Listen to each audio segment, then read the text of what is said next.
너무나 스테이블 코인의 도입 전망과 과제의 세분에 많이 분석이 되어서 감사를 드립니다. 트럼프 2기 정부 들어서 관세 문제가 큰 문제지만 그 중에 또 하나 크게 대두되고 있는 것이 G20법이라는 이런 그 스테이블 코인 3법이 의회를 통과해서 지금 스테이블 코인이 새로운 암호자산의 총화로 떠오르고 있습니다. 요즘 보니까 비트코인을 왜 떨어지느냐 이런 얘기 많이 하는데 사실 제가 보니까 암호화폐 수요자들이 비트코인에서 이들같이 스테이블 코인을 만드는 코인으로 옮겨가고 있는 것 같아요. 저 조금 전에도 데이터를 확인해 보니까 비트코인 가격이 계속 떨어지는데 이들 가격이 계속 올라가고 있는 것 같아요. 그래서 혹시 코인에 관심 있는 분들은 그런 점도 염두에 두시는 게 좋지 않겠나 하는 생각이 들었습니다. 그리고 미국에 특히 이번에 통과하면서 스테이블 코인 3법을 통과시키면서 CBDC는 하지 못하도록 했어요. 사실은 그게 굉장히 중요한 건데, 그러면서 이제 스테이블 코인을 육성하려고 했습니다. 이게 이제 왜 얘기가 나왔나, 이게 굉장히 중요한 건데, 미국이 달러화가 세계 기축통화가 된 것이 1944년 브레튼 우드 체제 이후에 된 거죠. 그래서 브레튼 우드 체제가 탄생하기 전에는 200년 동안 영국의 펀드화가 세계 기축통화였습니다. 그러다가 이제 2차 대전이 거의 영국이겠지만은 영국은 거의 완전히 국가가 완전히 독일에 공격되고 파괴되고 오직 큰 대단한 승자가 미국이었죠. 그래서 미국이 이제 1944년 브레튼 우드에서 회담을 통해서 달러와 기축통화를 하기로 했습니다. 그 바람에 이제 미국은 엄청난 이익을 지금 이제 이익을 보게 된 거죠. 왜냐하면 달러가 100달러짜리 찍어내는데 불과 1달러 정도밖에 안 되는데 미국은 100달러를 갖게 되는 거니까 미국은 1달러 비용 들여가지고 100달러 찍어내서 해외에서 물건을 사쓸 수 있는 그런 나라예요. 그래서 국민들이 굉장히 부유하게 된 거죠. 제가 몇 년 전에 읽었던 중국의 저명한 통화학자가 쓴 책을 보면 통화정리라는 책을 몇 권 썼어요. 그 통화정리책을 보면 중국적으로는 위안화가 기축통화가 되지 않고는 중국의 웰페어가 중국 국민들의 웰페어가 미국을 영원히 따라갈 수 없다 이런 결론을 냈습니다.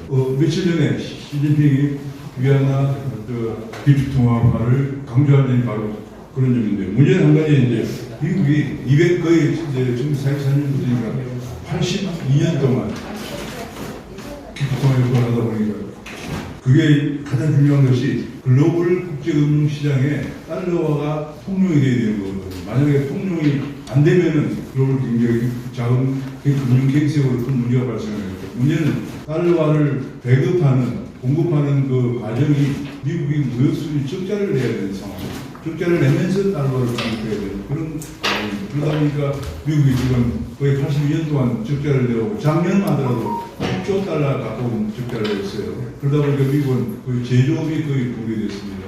미국 제조업이 얼마나 붕괴되냐면 2000년만 하더라도 미국 제조업 종사자가 약 800만 명이었는데 너무 대부분인데 다리가 멋있는 다리라서 그래서 1800만 명이었는데 작년에 제가 조사해 보니까 1200만 명밖에 안 돼요. 600만 명이 제조업 종사자들과 실업자가 된 거예요. 그게 이제 제 말은 미국 중부에 있는 제조업이 붕괴되면서 중부 벨트가 러스트벨트가 된 거죠. 그 러스트벨트가 이제 공화당의 필바치인데 그래서 이래서는 더 이상 안 되겠다 해가지고 나온 게 이제 그러면 달러화 적자를 미국의 무역 수지 적자를 통해서 달러를 공급하지 않는 방법이 없느냐. 그리고 미국도 일자리를 만들어내야겠다 해서 지금 이제 관세를 부과하면 이제 미국 무역 수지 적자가 줄어들게 되고 달러 공급이 안 될 거잖아요. 거기에서 나온 게 바로 스테이블 코인이에요. 달러와 스테이블 코인을 달러 대신 사용을 하자. 이것이 트럼프 그룹의 아이디어입니다. 혼자 아이디어가 아니고 많은 학자들이 연구를 해서 이것이 이제 가장 키 포인트가 뭐냐면은 그러면은 미국이 생각하는 양수협장이죠. 일거양득. 미국의 일자리도 만들어내고 동시에 달러와 패권도 유지할 수 있느냐 이것이 관건이에요. 만약 이게 성공 못하면은 미국은 100년 만에 세계 패권을 내놓을 수밖에 없는 상황입니다. 굉장히 중요한 문제인데 전 세계에서 힌들보그라는 사람이 강대국 혁명사를 연구해보니까 전 세계가 강대국들이 다 100년 정도에서 패권을 내놨어요. 포르투갈, 그 다음에 스페인, 그 다음에 네덜란드, 영국, 미국인데 영국만 중간에 산업혁명이 일어나면서 200년을 갔습니다. 미국이 지금 그 100년의 마지막에 와 있어요. 그래서 미국이 이번 이 스테이블 코인이 얼마나 중요한 것인가는 이것이 성공을 해야만이 미국의 무역수지 적자를 줄여서 일자리 좀 만들어내면서 달러 스테이블 코인이 달러를 대신해서 기축통화되면서 세계 패권을 더 가져갈 수 있는 굉장히 중요한 문제입니다. 그러다 보니까 이제 문제가 뭐냐면 한국 같은 나라도 어떻게 해야 되느냐. 지금 달러 패권 상황 속에서 우리 원화가 많이 사용되고 있습니다. 원화가 글로벌 결제 비중이 한 3% 정도인데 특히 동남아시아 쪽에서 원화를 많이 사용합니다. 결국은 우리도 이제 원화 스테이블 코인을 발행하지 않을 수 없는 상황에 도달했습니다. 왜냐하면 만약 우리가 원화 스테이블 코인을 사용하지 않으면 결국은 그 자리에 누가 들어오냐. 달러 스테이블 코인이 들어와서 우리나라 통화가 달러화 스테이블 코인이 사용되는 통화 대치 현상이 발생하는 그런 문제가 발생하기 때문에 우리도 이제 원화 스테이블 코인 발행을 도입하기로 결정을 하고 지금 국회에서 법안이 마지막 마무리 단계에 있는 걸로 알고 있습니다. 마지막 마무리 단계 가장 큰 관건은 이제 누가 발행해야 되느냐. 누가 발행해야 되느냐. 이건 그냥 단순한 코인이 아니고 통화 정책에 엄청난 영향을 미치는 코인이기 때문에 결국은 미국은 첫 번째가 연준이 인정하는 그 금융회사, 그 다음에 연준 외에도 미국에서 말하는 다른 연준이 판단하는 데가 이제 미국은 통화 정책 하는 데가 OCC라고 그래서 오피스 오브 커런시 컨트롤러라고 하는 OCC가 인정하는 비은행 금융회사. 비은행 금융회사가 뭐냐면 그냥 민간 컨트롤 회사가 아니죠. 코인 회사가 아니고 우리나라에서 은행 말고 비은행 금융회사는 이건 제2금융권을 보통 우리가 비은행 금융회사라고 해요.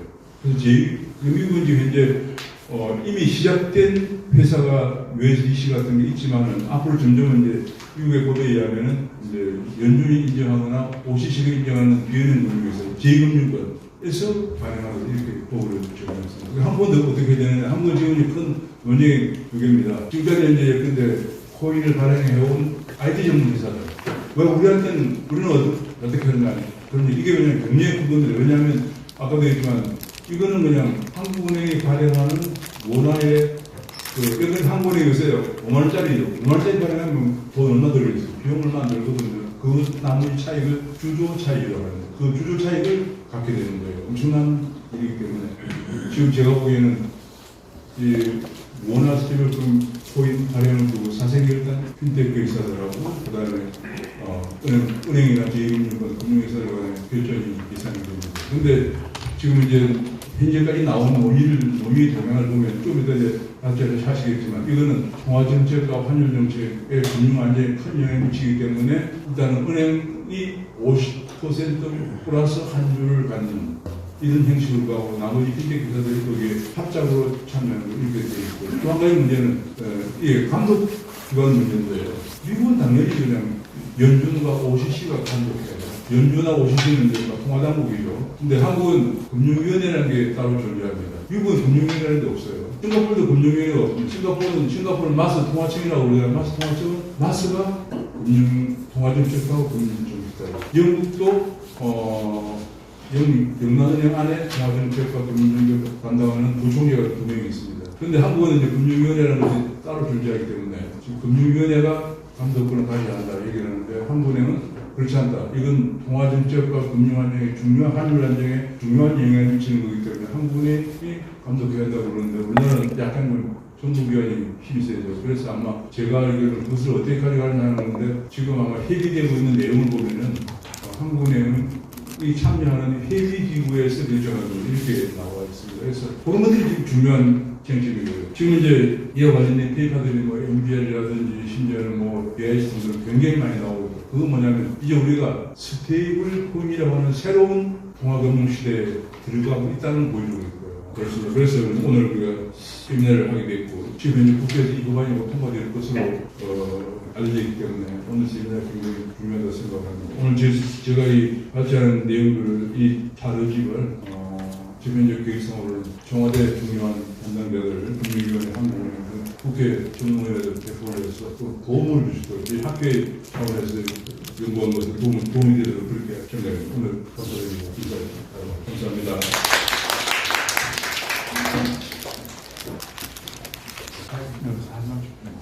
사진 먼저. 네, 사진? 아니, 우리뿐만이 아니고 전 세계적으로 지금 도입이 되려고 하고 있는데 우리나라에 주는 시사점은 무엇인지 하는 거에 대해서 좀 교수님, 전체적으로 글로벌 관점에서 한번 설명을 드리려고 합니다. 그래서 지금 원화 스테이블 코인이 필요하냐 안 오냐 이 시점을 이미 떠났습니다. 그래서 원화 스테이블 코인이라는 게 갖다 줘. 신속히 도입해야 되는 이유를 두 가지 관점에서 제가 설명을 드립니다.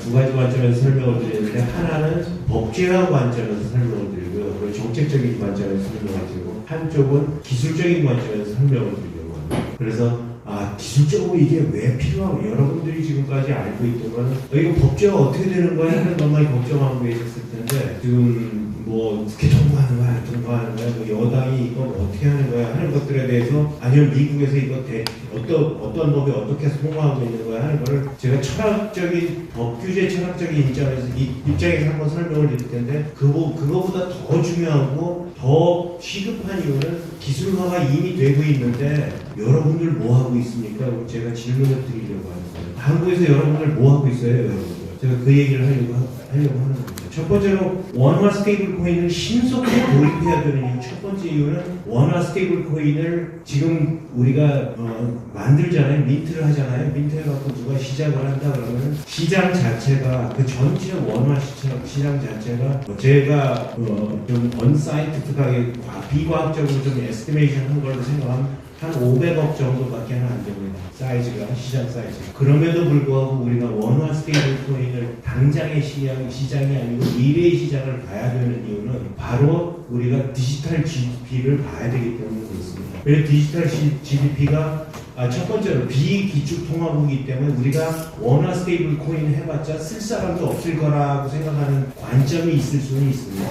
그럼에도 불구하고 우리가 달러 스테이블 스테이블 코인이 발행되고 사용되면서 달러화가 진행되면 우리가 개항할 어떤 저희가 있어야 되기 때문에 원화 스테이블 코인이 필요한 겁니다. 그럼에도 불구하고 500억 정도밖에 안 된다 그러면 그거 왜 쓰는 거야 하는 관점이 생기는데요. 사실은 AI 디지털 저희가 생기고 디지털 GDP가 그쪽으로 옮겨가기 시작하고 디지털 토큰이 그쪽으로 옮겨가기 시작하고 디지털 마켓이 생기기 시작하면서 디지털 GDP가 그쪽으로 옮겨가기 시작하면서 우리나라 GDP 뭐 M2 기준으로 따지면 우리나라 M2가 한 4천억 조쯤 된다고 얘기해요.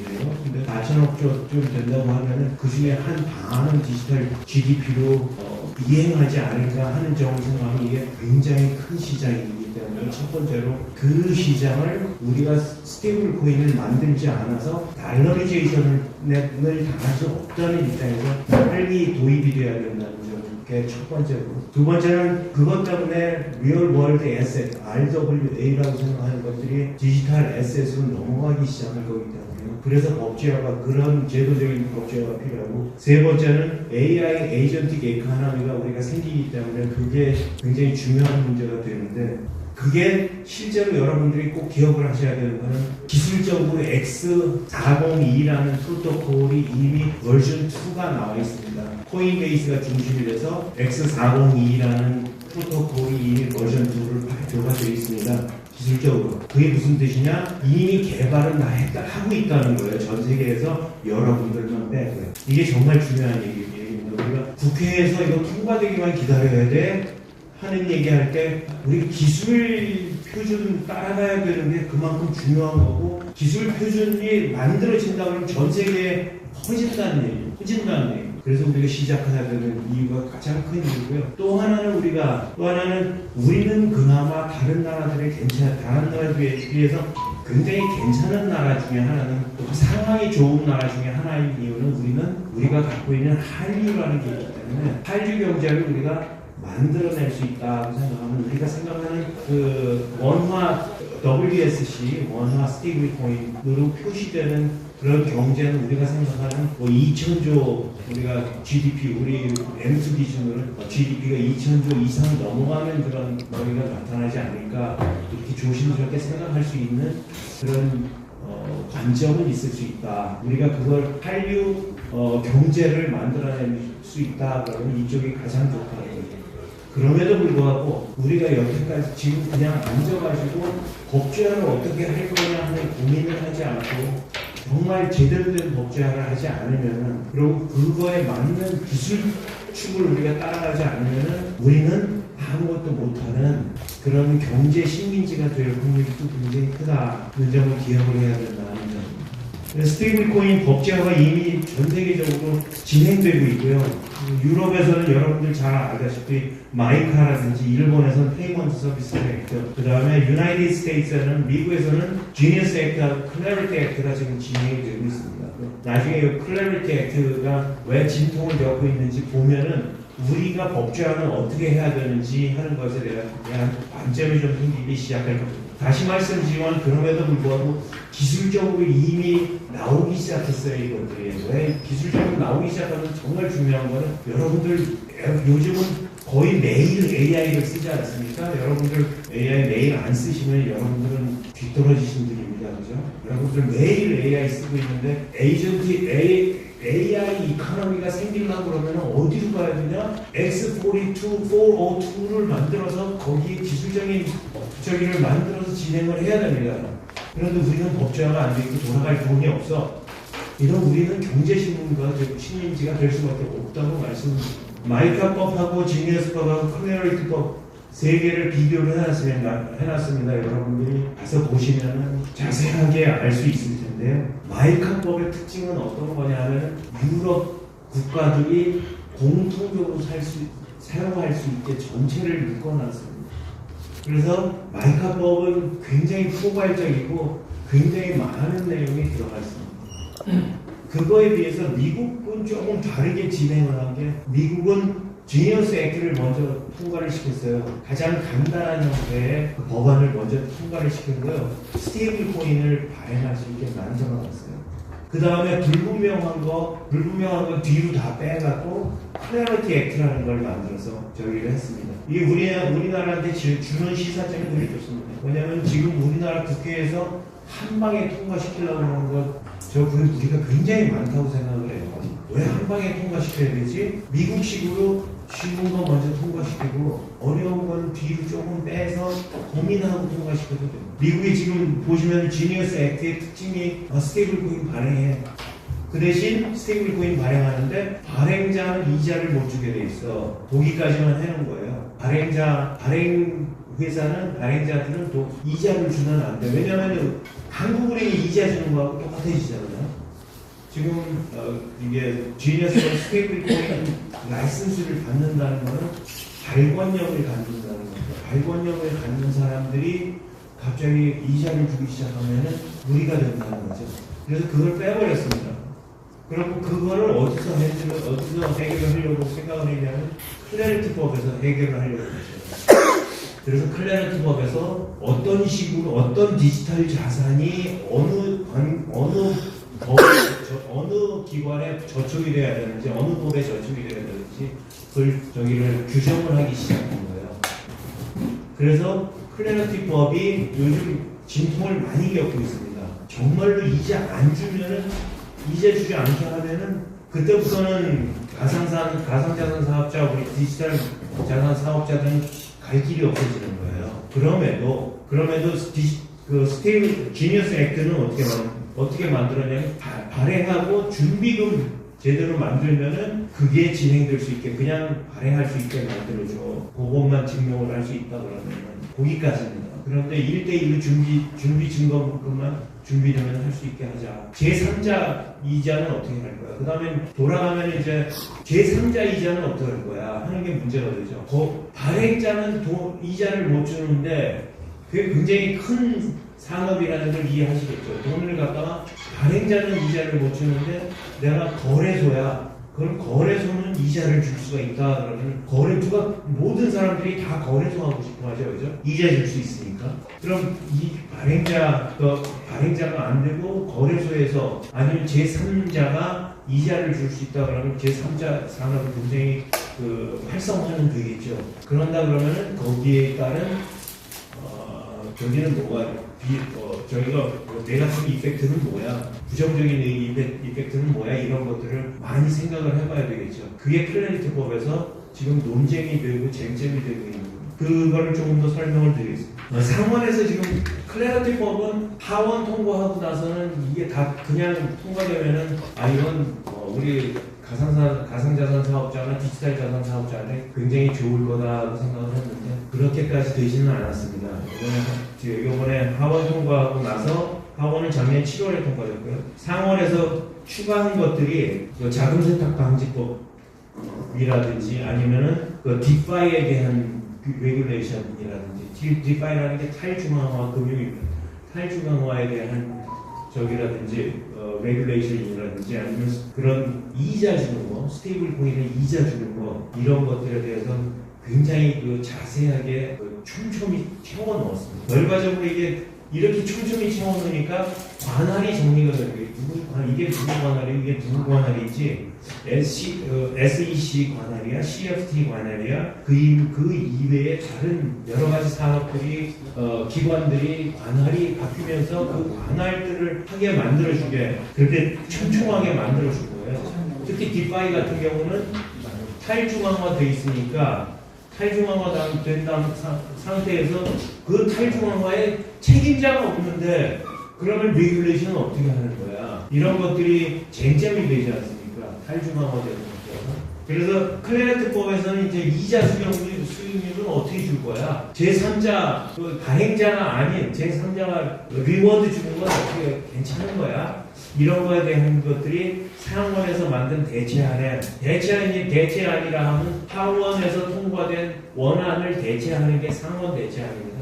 상원 대체안에서는 그러면 어떻게 이자에 대해서 줄 거야 하는 게 들어가 있는 거예요. 그래서 저기서는 상원에서 이번에 집어넣은 거는 그냥 가지고 있는 것, 스테이블 코인을 가지고 있는 것에 대한 이자는 무조건 금지한다. 단지 어떤 액션을 통해서 리워드를 받은 거는 통과가 가능하게 만들어주겠다. 그게 지금 기본적인 권력입니다. 그래서 보유만 하는 이자는 금지. 그 대신에 활동해갖고 내가 스테이킹하고 투표권을 행사한다든지 스테이킹하는 우리 디파이에서는 스테이킹에 가지고 하는 활동이 굉장히 많지 않습니까? 그래서 스테이킹하고 활동하면은 5분 남았어 말씀.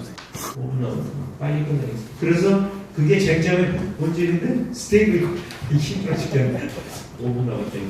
저는 이자를 그렇게 이자 주는 거는 액티비티에 의해서 주는 건 가능하다 이렇게 해놓은 거라고 일단 말씀을 드리면 됩니다. 그 다음에 이제 정말 중요한 거는 자금 세탁 방지법,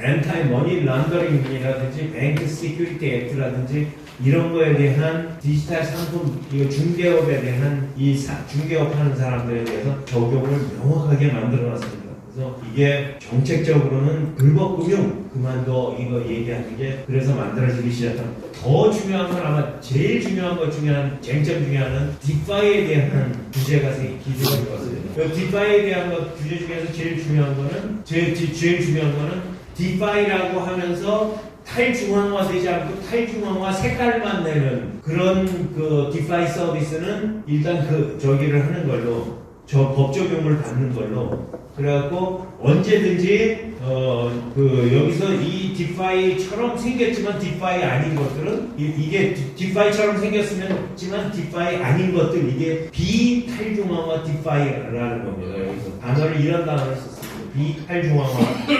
이런 비즈니스들 디파이 형태만 디파이인 것들은 규칙 제정을 해갖고 그것들에 대해서는 저거를 해야 된다. 통제를 받을 수 있게 해야 된다는 걸 확실하게 해놨습니다.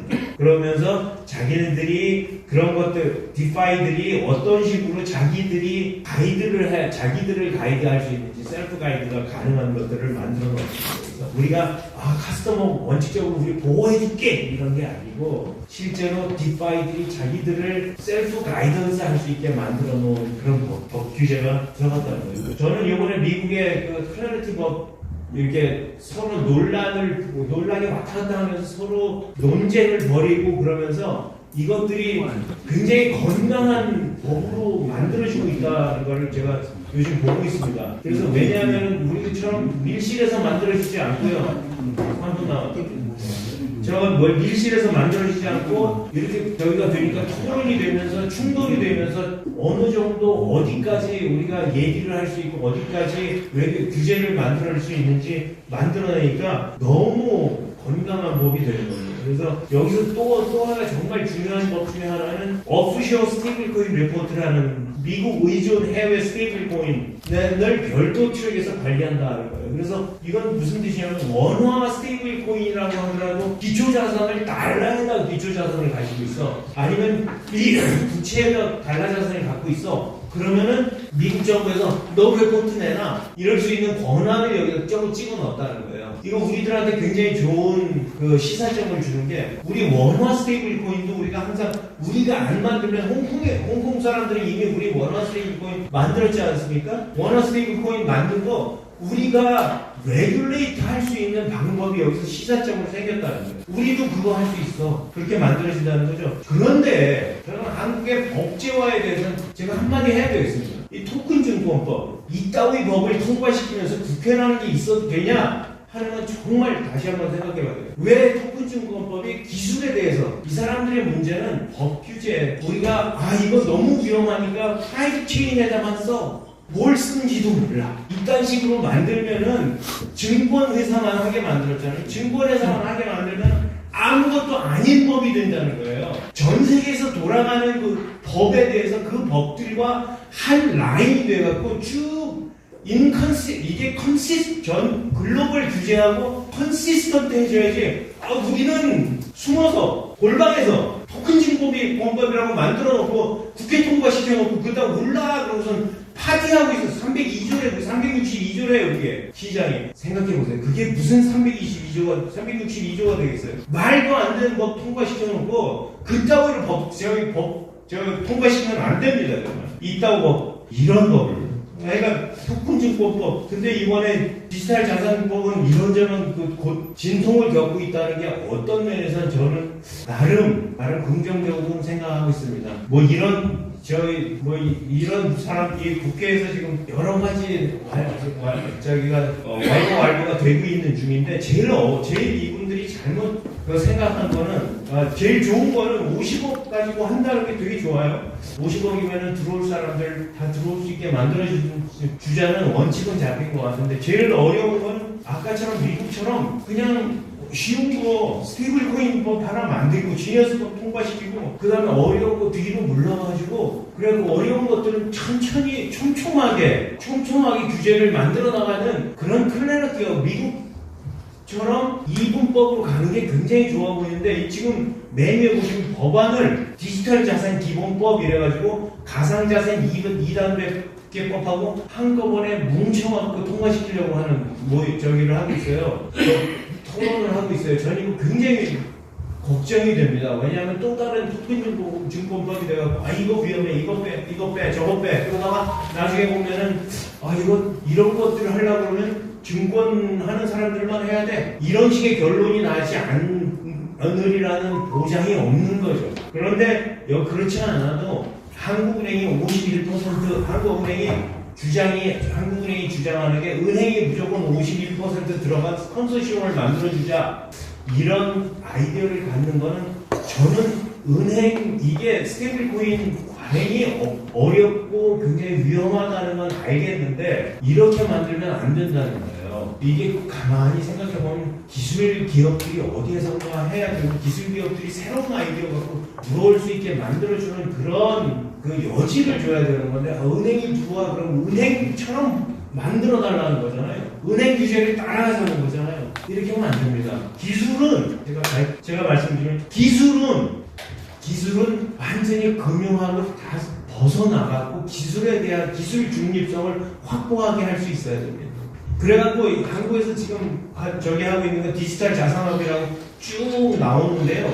이거 지금 당장 포함하고 통과시킬 일이 아니면은 조금 시간을 두고 클래리티 액트처럼 좀 하나하나 논의해가면서 통과시키는 게 맞다는 거예요. 한꺼번에 일괄 통과시키자고 그런 사람들이 오히려 잘못된 거라는 거예요. 디지털 자산업이라는 걸 해갖고 여기서 빠진 거 제가 제일 중요하고 생각하는 거는 저기 중에 이 업 중에 자산 디지털 자산 뭐죠? 다자 관리업 이런 게 있어요. 그게 ETF 만드는 법이거든요. 제가 ETF 만드는 거 열심히 하고 있었는데 법에서 빠져버렸어요.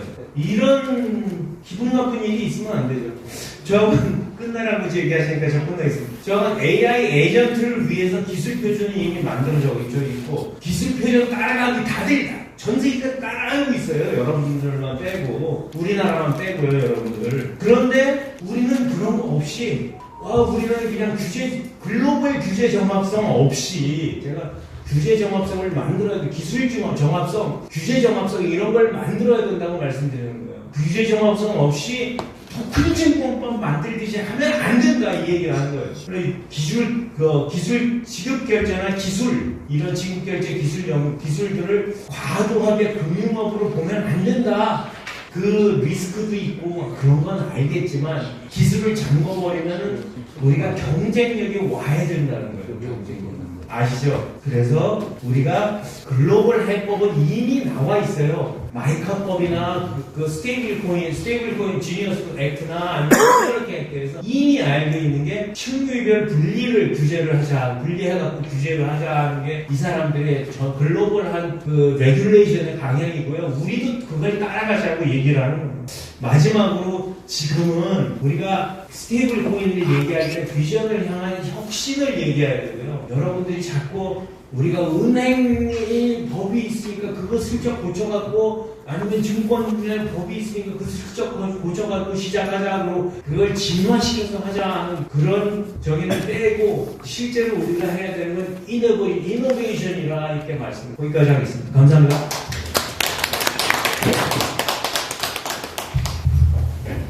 하여튼 지금 이게 굉장히 큰 이슈인데 지금 이제 결국은 은행들도 지금 보니까 예컨대 하나은행 같은 데서 지금 암호화폐 비서다라고 같이 조인들 하고 또 암호화폐 회사들은 회사는 나름대로 또 준비하고 만약 이게 그래서 만약 법이 통과되는 과정에서 은행 중심으로 갈 거냐 아니면은 핀테크 회사 중심으로 갈 거냐 예컨대 네이버라든지 혹은 카카오라든지 굉장히 지금 엄청난 지금 이 금융 IT 산업에서 수많은 변화를 따르고 있는데 내가 봅니다. 그 다음에 이 문제가 돼서 김덕태 고동진 원장이 한 10분간 토론합니까? 김고동진 원장이 IT에서 박사과정을 마치고 지금 고동진 원장이 원장님 사실 지났는데 토론을 경기대학교 김기영 교수입니다. 원화 스테이블 코인에 대한 국내 금융시장, 원화 스테이블 코인 상당히 핫한 이슈로 되었습니다.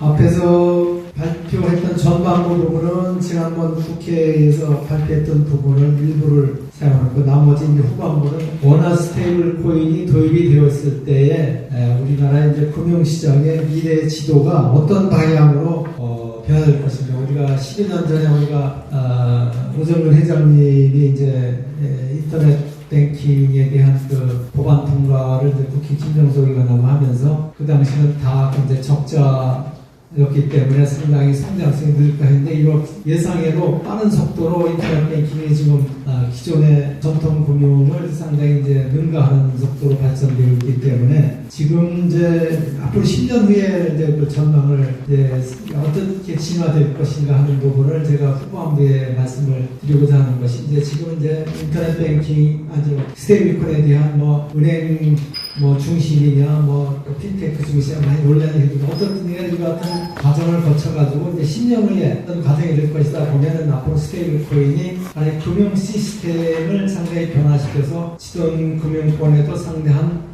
어떤 결제 시스템뿐만 아니고 자산 시스템도 많은 변화가 일어날 것이다 하는 것을 하나의 예측으로 말씀을 드리고자 합니다.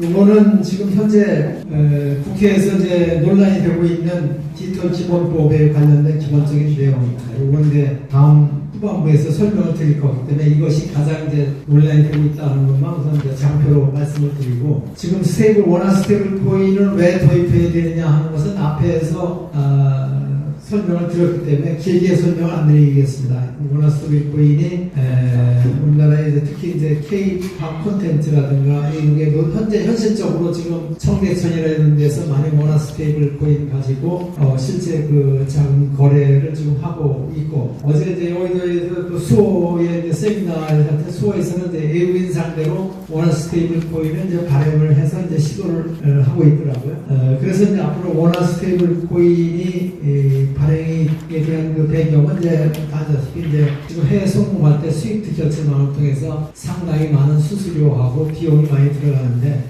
상당히 편리성, 지금 뭐 인터넷 뱅킹에서 핸드폰에서 상당히 편리한 것으로 많이 간다 하는 것은 모든 사람들이 이제 다 공감을 하는 겁니다. 그래서 원화스테이블 코인을 도입을 했을 때 해외 송금 결제가 빠르고, 그다음에 디지털 콘텐츠, 우리나라에서 해외 한류, K-팝이라든가 같은 곳에 사용도가 이제 결제하는데 그 활용도가 높아지지 않을 것이냐. 지금 어제 보니까 두바이 쫀득이도 지금 상당히 유행 번지고 있다. 이 같은 것은 결제할 때 이제 사용될 수 있고, 그 다음에 이제 국내 가상자산 시장이 이제 원화스테이블과 연계해서 활성화되시고, 또 하나는 이제 원화가 이제 국제화가 될 수가 있고, 국제화, 지금 이제 어제 시진핑하고 트럼프하고 전화 통해서 이제 그 중국이 원화 1대1로 통해서 위안화를 국제화하다가 이제 미국의 견제로 안 되거든요. 이것도 중국도 앞으로는 어떻든지 간에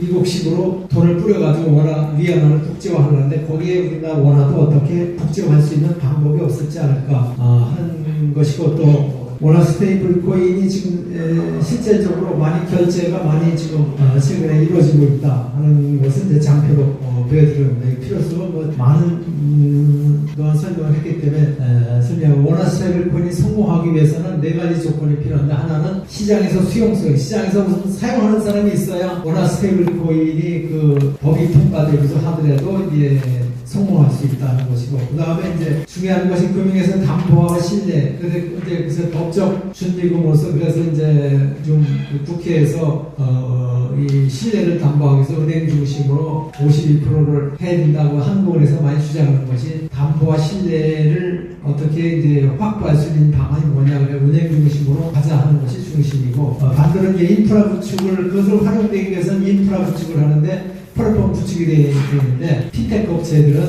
이게 실제로 이것을 기술이 있어야 이게 활용이 되니까 기술 중심으로 가야 된다. 핀테크 업체들은 인프라 구축을 할 수 있는 역량이 있다. 그래서 이제 담보와 신뢰를 주장하는 논리적 근거는 한국은행이고, 그 다음에 인프라 구축에 강점을 갖고 있다 하는 것이 이제 핀테크 업체들이 이것을 문턱을 낮춰야 된다는 주장이고, 그 다음에 이제 해외 원화에 대한 접근성을 이제 앞으로 지금 외환 규제가 많이 되는 것을 풀어야 앞으로 성공할 수 있고, 또한 이제 앞으로 환율 문제가 지금 앞에 오정근 회장은 아시아 금융통화 학회에서도 환율과 금리인데, 원화스테이블 또 이제 환율하고 또 변동성하고도 많이 연결이 돼 있어. 원화스테이블 코인이 되면 이제 무역 결제 수단으로도 활용이 되면은 이것이 이제 국제 통화의 어떤 그 변동성이나 통화의 이제 달러리제이션 안에 그 어떤 귀속될 수 있지 않냐, 그런 문제도 있고, 그 다음에 이제 전 세계의 국제 통화 질서가 지금 이제 큰 이제 변곡점입니다. 미국 달러 중심의 국제 통화 질서가 지금 많이 달러가 약화됐습니다. 지금 트럼프가 하도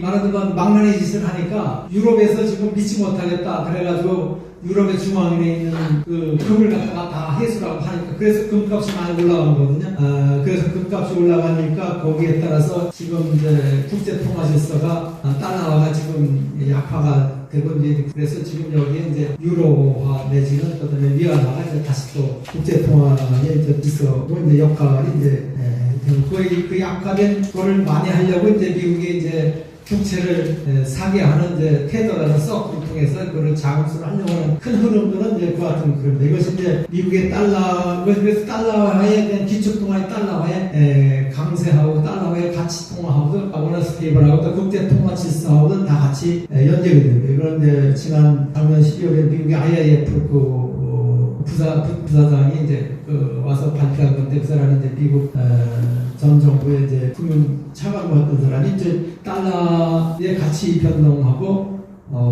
같이 스테이블 코인하고도 이제 그 서클하고 연결이 있다는 것을 설명하고 있고, 워낙 스테이블 코인이 이제 도입이 됐을 때 한국은행에서 제일 염려하는 것이 이제 반대를 하는 것이 이 자금 유출 문제입니다. 지금 이제 동남아 시장에는 실제 그 우리 해 노동자들이 실질적으로 우리 시장에서 달러에 대한 테더를 사용해서 많이 성공을 많이 하고 있는데, 이거에 대한 현재 모니터링 통제 시스템이 지금 없다. 그러니까 이거에 대한 한국에서는 우리나라의 원화에 대한 통화에 대한 주권이라든가 통화의 관리 체제가 지금 어렵기 때문에, 지난번에 우리 오정훈 회장의 DIS 보고서에 대한 것을 발표 10여 일에 했고, 그거에 대한 기본 근저는 DIS 신원동 회장에서 DIS 근저는 국제금융통화 시스템에 상당히 스테이블 코인이 교란 요인이 된다 하는 것이 기본적인 일반적에서 DIS에 상당히 반대하는 그런 입장입니다. 그래서 그 일반된 주장이 한국은행의 주장에서 이제 금융위원회에서도 처음엔 핀테크 업체를 많이 풀으려고 하다가 또 뭐 잘못 풀으면 또 금융위원회도 모든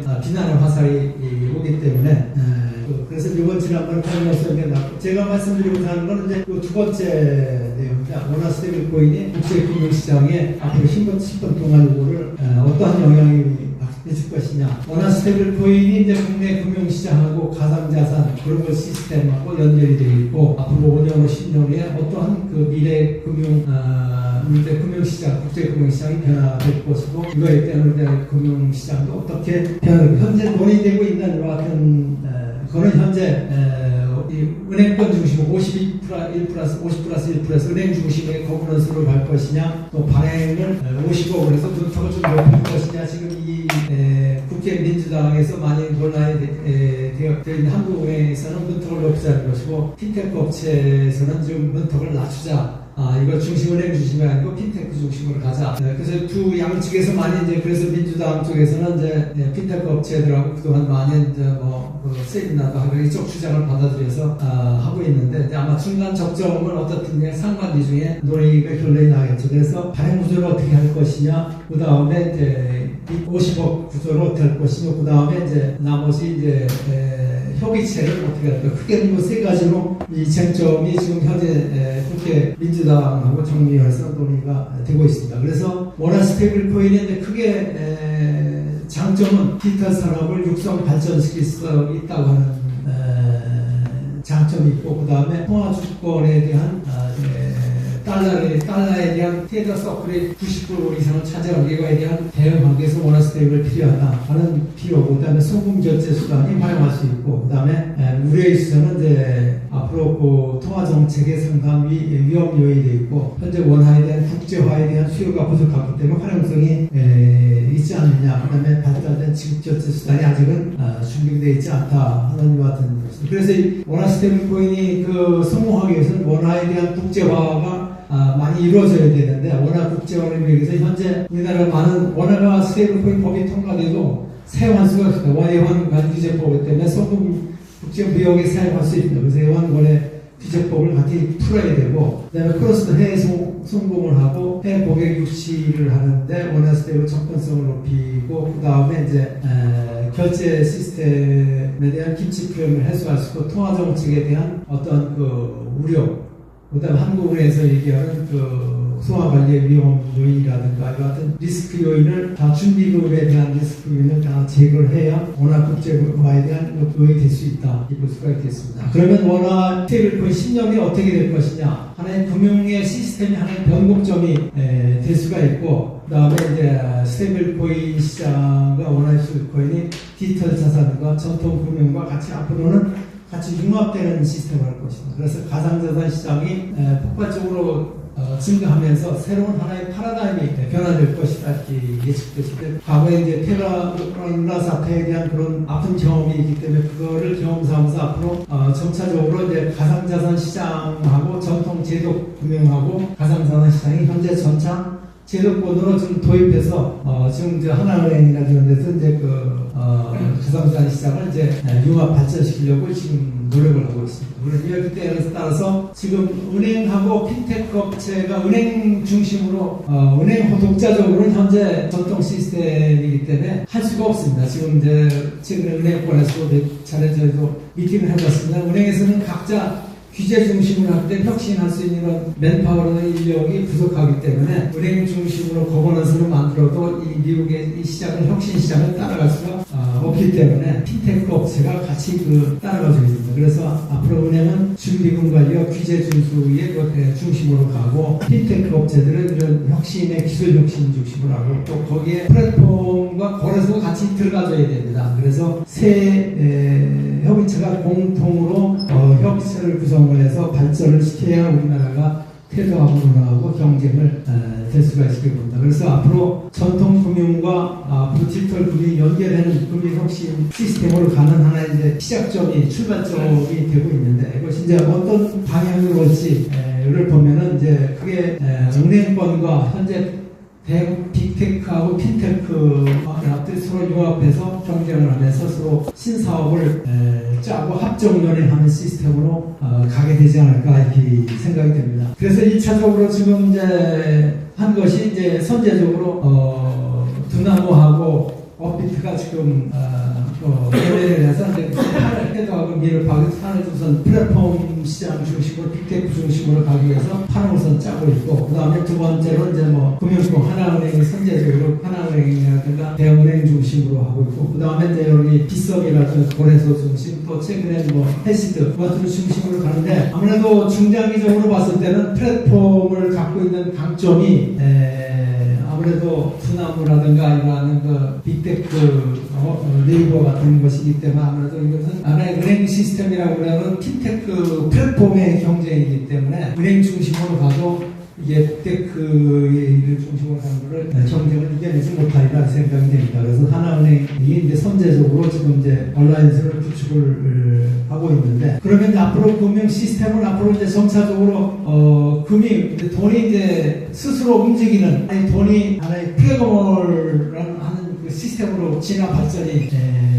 하게 될 것이 되면 이에 따라서 금융 시스템도 셀프 파이낸싱 내지는 프로그램 머니로 점차적으로 진화 발전할 것으로 예상이 됩니다. 그래서 현재 원화 스테이블코인이 단순히 지금 결제망으로만 활용되고 플랫폼이 되면 앞으로 이제 다음 단계로 가면 도입되고 나면은 그 다음 단계로 프로그래머 머니, 디지털 자산 머니. 그래서 지금 지난번에 우리가 왔었는데 코스코에서 이것은 디지털 머니하고 결제를 같이 융합하는 STO와 같이 융합하는 STO 법안도 같이 통과됐으면 증권 STO하고 자산으로 같이 진화 발전하는 하나의 프로그램 머니로 같이 진화 발전할 것으로 예상이 됩니다. 그렇게 되면 앞으로 이제 10년의 금융 시스템도 금융 환경도 전통 금융과 빅테크 금융 시장이 같이 경쟁하는 시스템으로 진화 발전돼서 금융이 뱅크 4.0 시대로 이제 가게 되는 진화할 것의 시작점이 되지 않을까 생각합니다. 그래서 이제 스테이블코인이 하나의 이제 디지털의 금융 결제를 넘어서 금융 시스템의 하나의 이제 미래 금융 시스템을 변화시키는 하나의 시발점이 되는데 그러면 여기에 이제 중요한 것 중에 하나가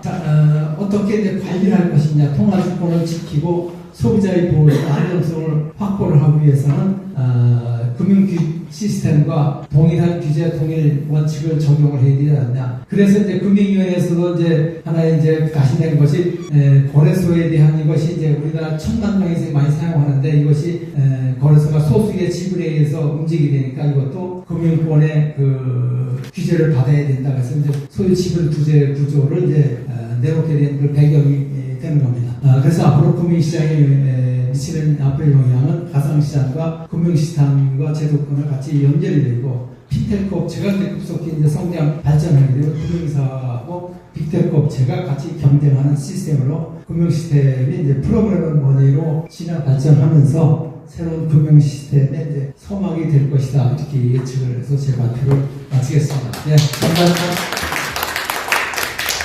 이제 대강 두 분의 발제를 들으니까 앞으로 어떻게 갈 것인가 하는 걸 감정할 수 있을 것입니다. 지금 이제 앞으로 이렇게 되니까 분명히 예상컨대 이제 핀테크 회사를 중심으로 한 스테이블코인 회사가 하나 생길 거예요.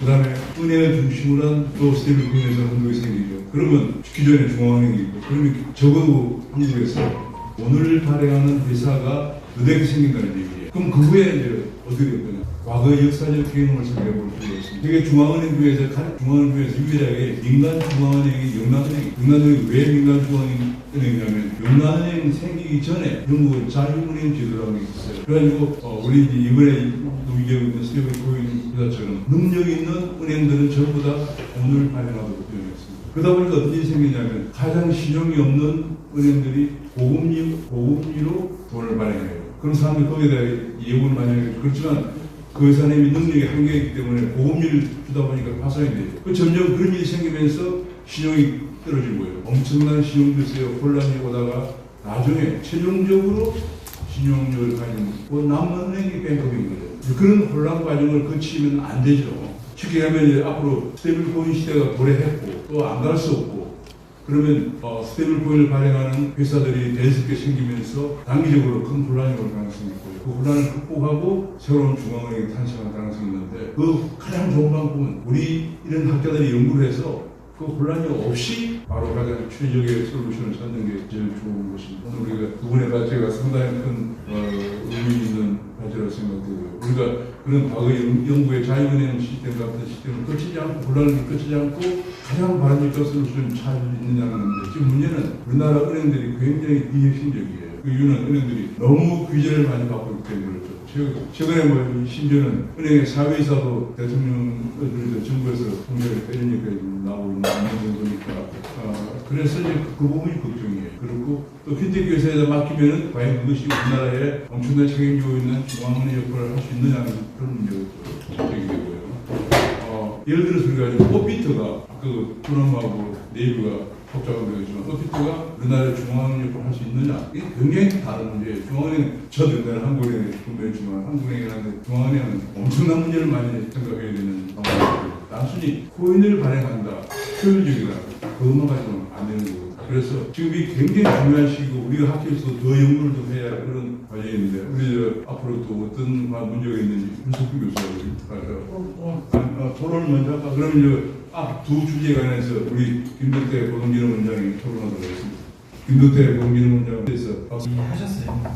그리고 이완 박사님이 아직은 이렇게 디지털 자산법을 섣불리 만들 시점이 아니다. 상당히 맞는 말씀입니다.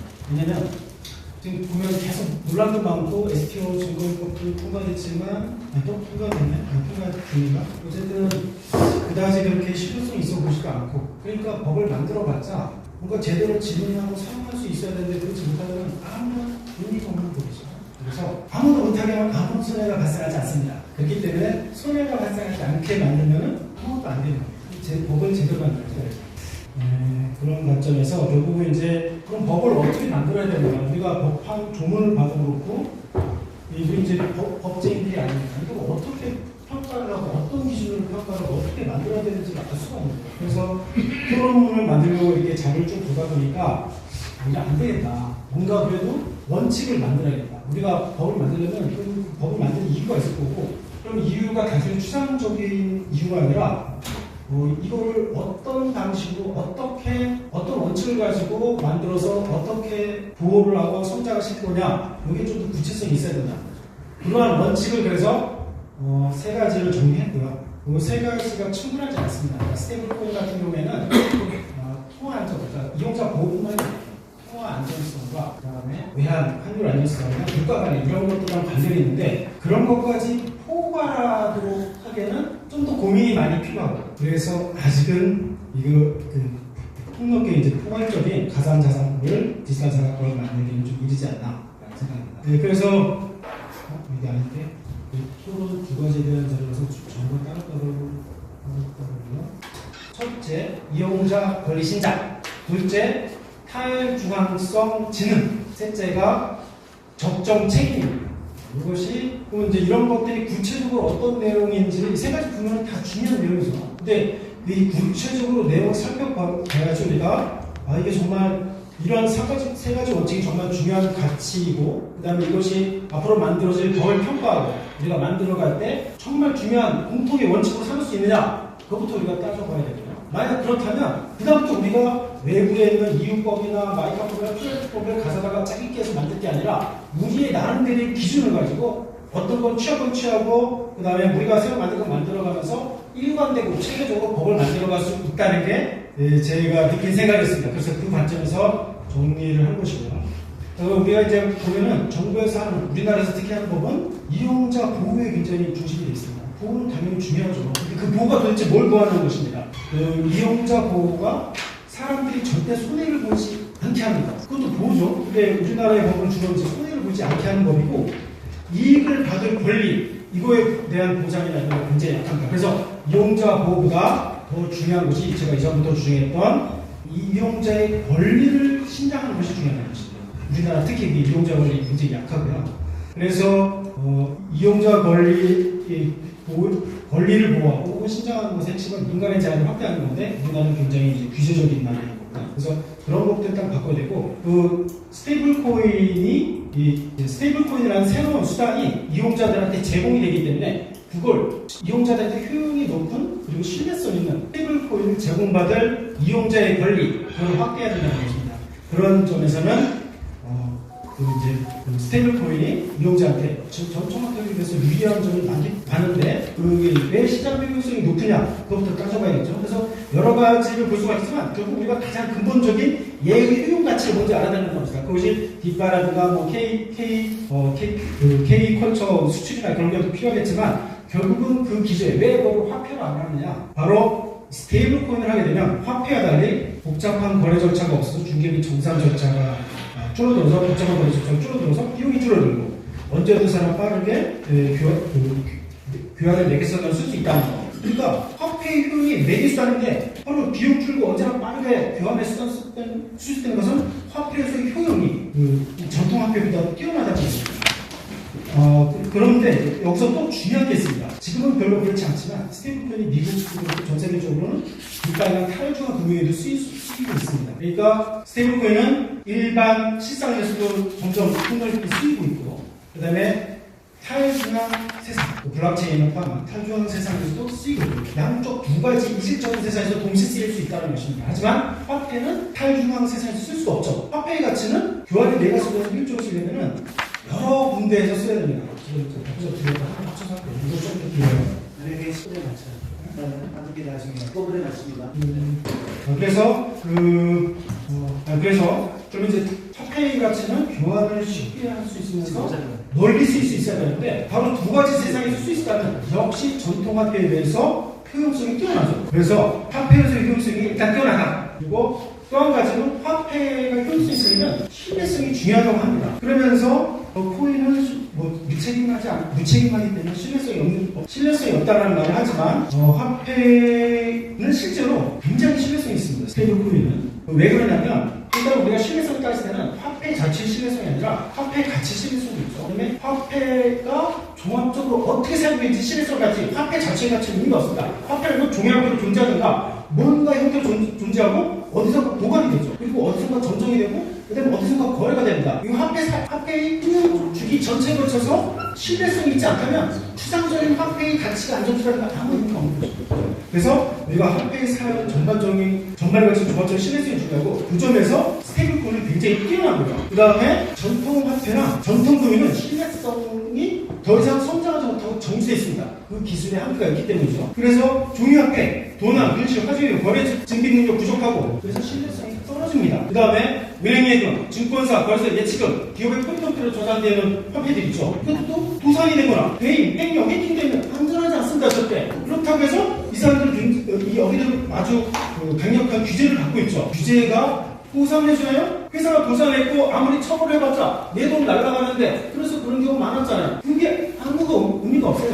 사고가 발생했을 때 책임을 지는 것은 사고에 대한 혼의 원상복구를 의미하는 것이 아닙니다. 그래서 기본적으로 사고가 발생하지 않게 하는 기술, 그게 바로 그 신뢰성의 핵심이고요. 자, 그런 면에서 전통 화폐보다, 그리고 이제 이 스테이블코인은 탈중앙 금융과 섞여서 한꺼번에 보관, 전송, 거래에서 통합해서 사용되기 때문에 중간에 어떤 허점이 없습니다. 그래서 신용주기 전체에 걸쳐서 좀 더 완전한 신뢰성을 제공할 수 있기 때문에, 그래서 이런 화폐의 효용성과 신뢰성이 전통 화폐보다 뛰어나기 때문에 결국은 전통 화폐를 대부분 대체하는 게 운명이고 숙명이라는 것입니다. 그렇기 때문에 우리는 이 미래를 알고 있다면 이것을 어떻게 해서든 효과적으로 발전시키고 나라의 경쟁력을 쌓는데 활용해야겠죠. 물론 이제 이 스테이블코인은 전통화폐의 가치를 추정하게 됩니다. 그러니까 전통화폐의 가치를 추정하니까 전통화폐의 가치 자체보다는 가치 안정성에서 좀 떨어질 수 있죠. 해킹할 때 가치가 좀 떨어진다든지 그런 면에서는 가치 신뢰성은 조금 떨어질 수 있지만 다른 이런 경우에도 이제 만약 금융을 추동하는 스테이블코인이 나온다면 오히려 화폐 가치보다 더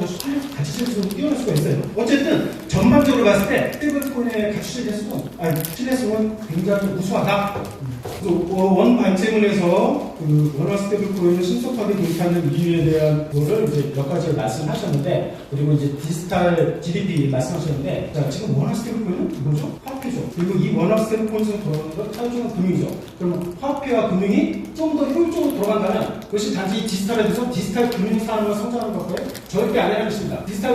디지털 금융이 더 효율적으로 들어서 그게 2배 성장할 거면 그것이 전체 그 경제에서 전체 성장한 이윤 효과는 10배 이상이 될 수 있다는 것입니다. 그래서 이러한 부분에 대해서 우리가 좀 더 심도 있게 평가를 해야 되지 않나라는 생각이고요. 앞에 좀 길어졌는데 나머지는 이제 이따가 바로 하겠습니다.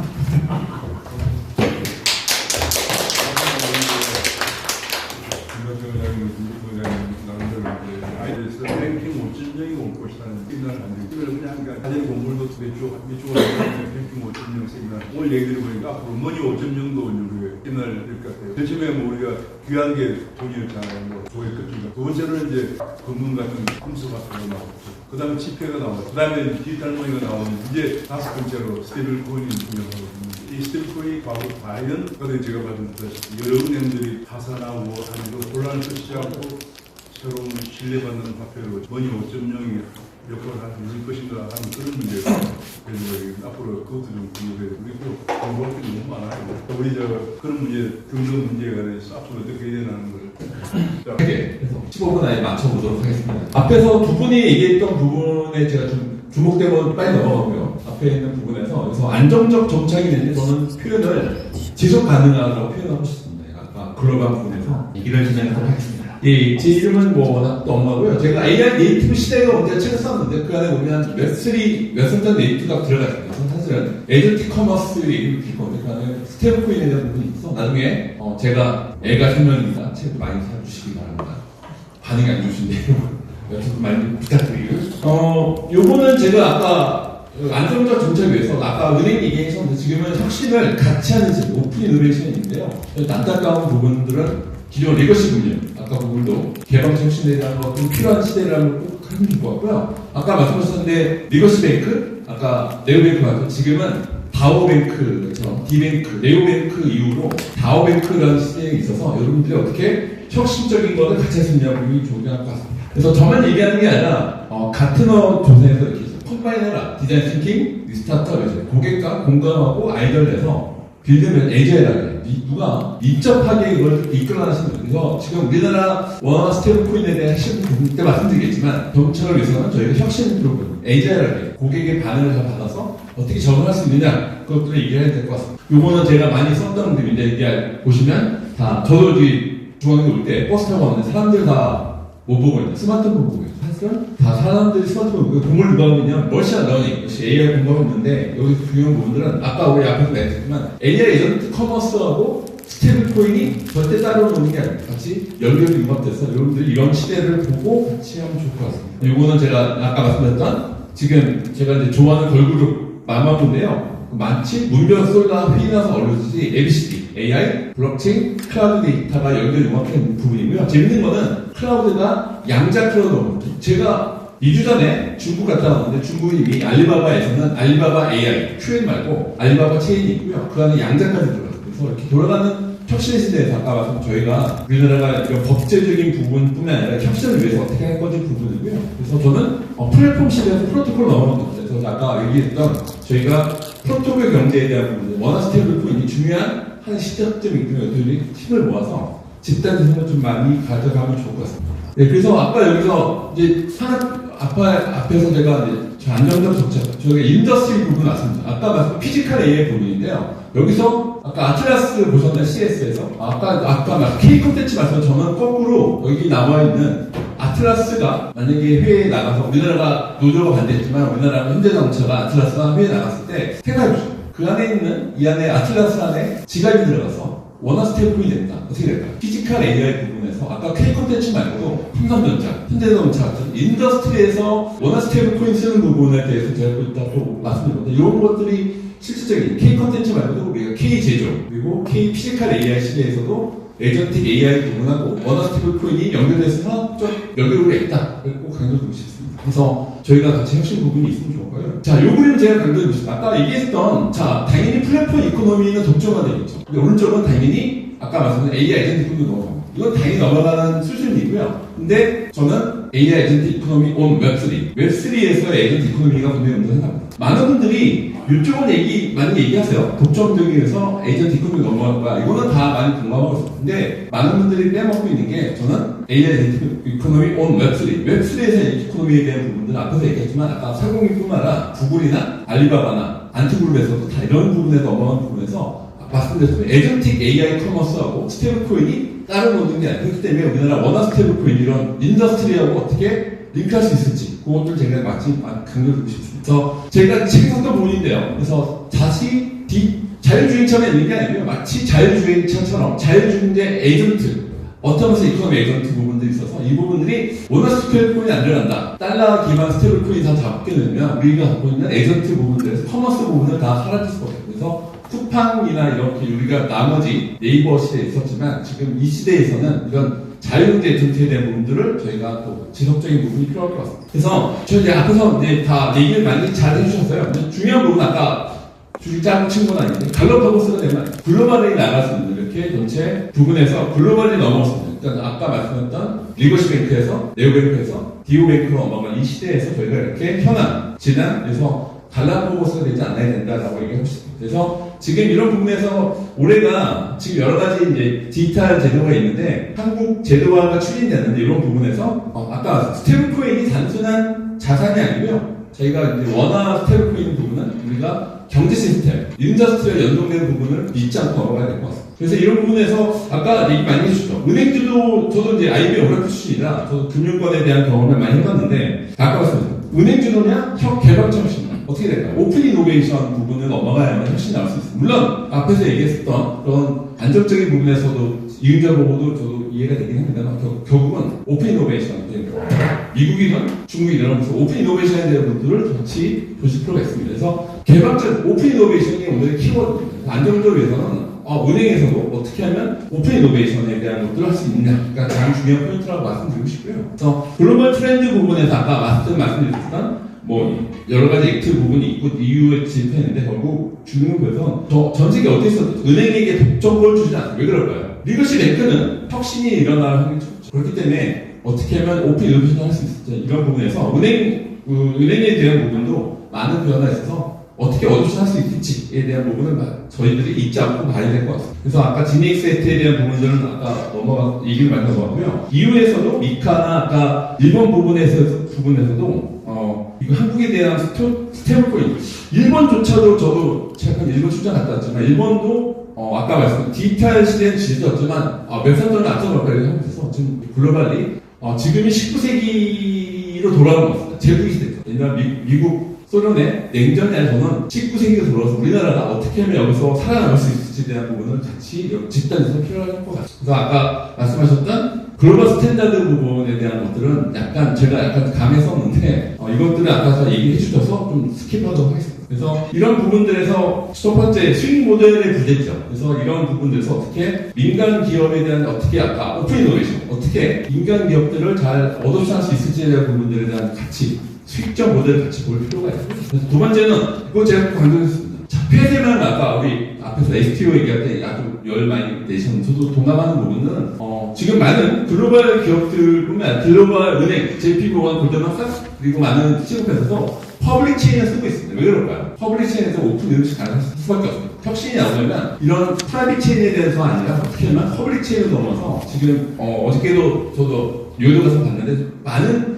기업들이 아니면 국가들이 퍼블릭 체인을 어도션하려는 부분에서 멀티 체인에 대한 서포트 이것들에 대해서 브릿지를 다리가 보이죠. 어떻게 하면 리거시 금융과 디지털 자산에 의한 브릿지처럼 퍼블릭 체인과 프라이빗 체인을 크로스 체인처럼 우리가 잘 연결할 수 있는 싸움이 있어서 레고그라 그런 것들은 워낙 스테이블 코인이 되지 않으면 아주 갈라파고가 될 수 있기 때문에 폐쇄 방향을 넘어서 퍼블릭 체인과에 대한 부분들을 호환성, 메인넷 R&D도 있지만 그것들을 어떻게 넘어가는 부분에서 중요한 것 같아서 AML 이게 약간 과도한 부분을 말씀드립니다. 사실 AML 중요하죠. 하지만 이런 부분들에서 어떻게 리스크를 해지해서 같이 할 수 있을지에 대한 부분들을 같이 만들 필요가 있을 것 같습니다. 그래서 이런 아까 저도 이제 IBM 오라클 했을 때도 어떤 코어뱅킹 좀 했었는데 지금은 예금 토큰하고 스테이블 코인하고 아까 마치 같이 혁신을 같이 하는 것처럼 마치 지금 예금 토큰과 스테이블 코인 아니면 CBDC 이런 것들이 연결고리들에 대해서 역할 분장을 잘 해야 해서 아마 은행과 이런 핀테크, 빅테크들이 역할 부분은 힘을 합쳐서 이렇게 대응을 해야지 각자 고생할 수는 없을 것 같아요. 각자 고생하면 거의 지금 19세기 때문에 열광에서 먹힐 것 같고요. 어떻게 힘을 합칠 수 있을지에 대한 부분은 사실 논의할 필요가 있을 것 같아서 아까 저도 이거 동감합니다. 단계적 도입기, 확산기 이런 부분에서 로드맵을 단계적으로 해서 지금 아까 지금 국회에서도 많이 논의가 있는데 지금은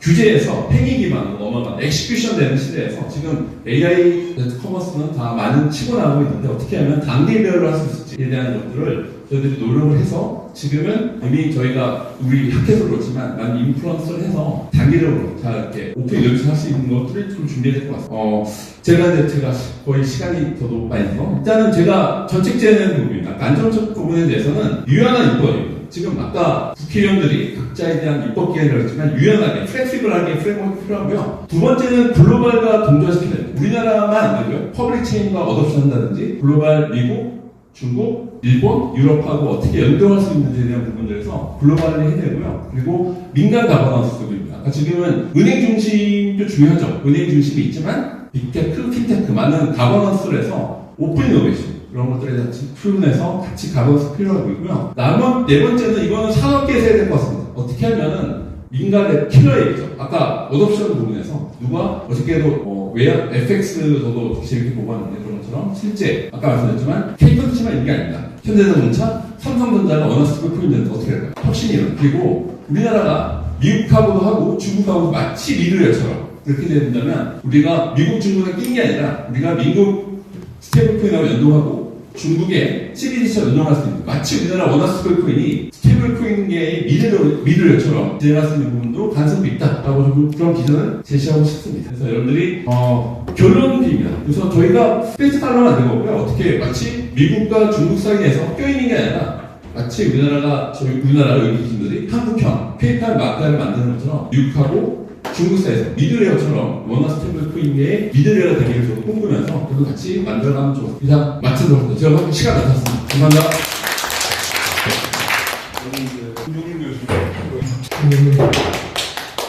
앞에서 스테이블 코인의 그 도입 장점과 필요성은 다 이미 여러 차례 얘기가 됐고 그 지금 법안이 뭐 되고 있는 상황인데 그런 얘기를 빼고 우리 오늘 그 세미나 주제 제목이 스테이블 코인의 안정적인 정착을 위한 과제 뭐 이런 부분이라서 거기에 집중해서 얘기를 하겠습니다. 마침 그 3일하고 4일에 국힘 관계부처에서 입법과 관련한 토론이 있었는데 거기서 정해진 내용을 업데이트해가지고 최신 토의되고 있는 내용을 간략하게 말씀을 드리겠습니다. 먼저 그 규제 방식에서는 미카 방식을 도입한다. 그래서 미카에서는 이제 성격이 자산성 토큰이냐 아니면 전자화폐성 토큰이냐 이 구분을 해가지고 규제를 하자. 그래서 일단 그 대세가 스테이블 코인 자체는 결제를 목적으로 하니까 전자화폐성 토큰으로 간주해서 엄격한 발행 요건이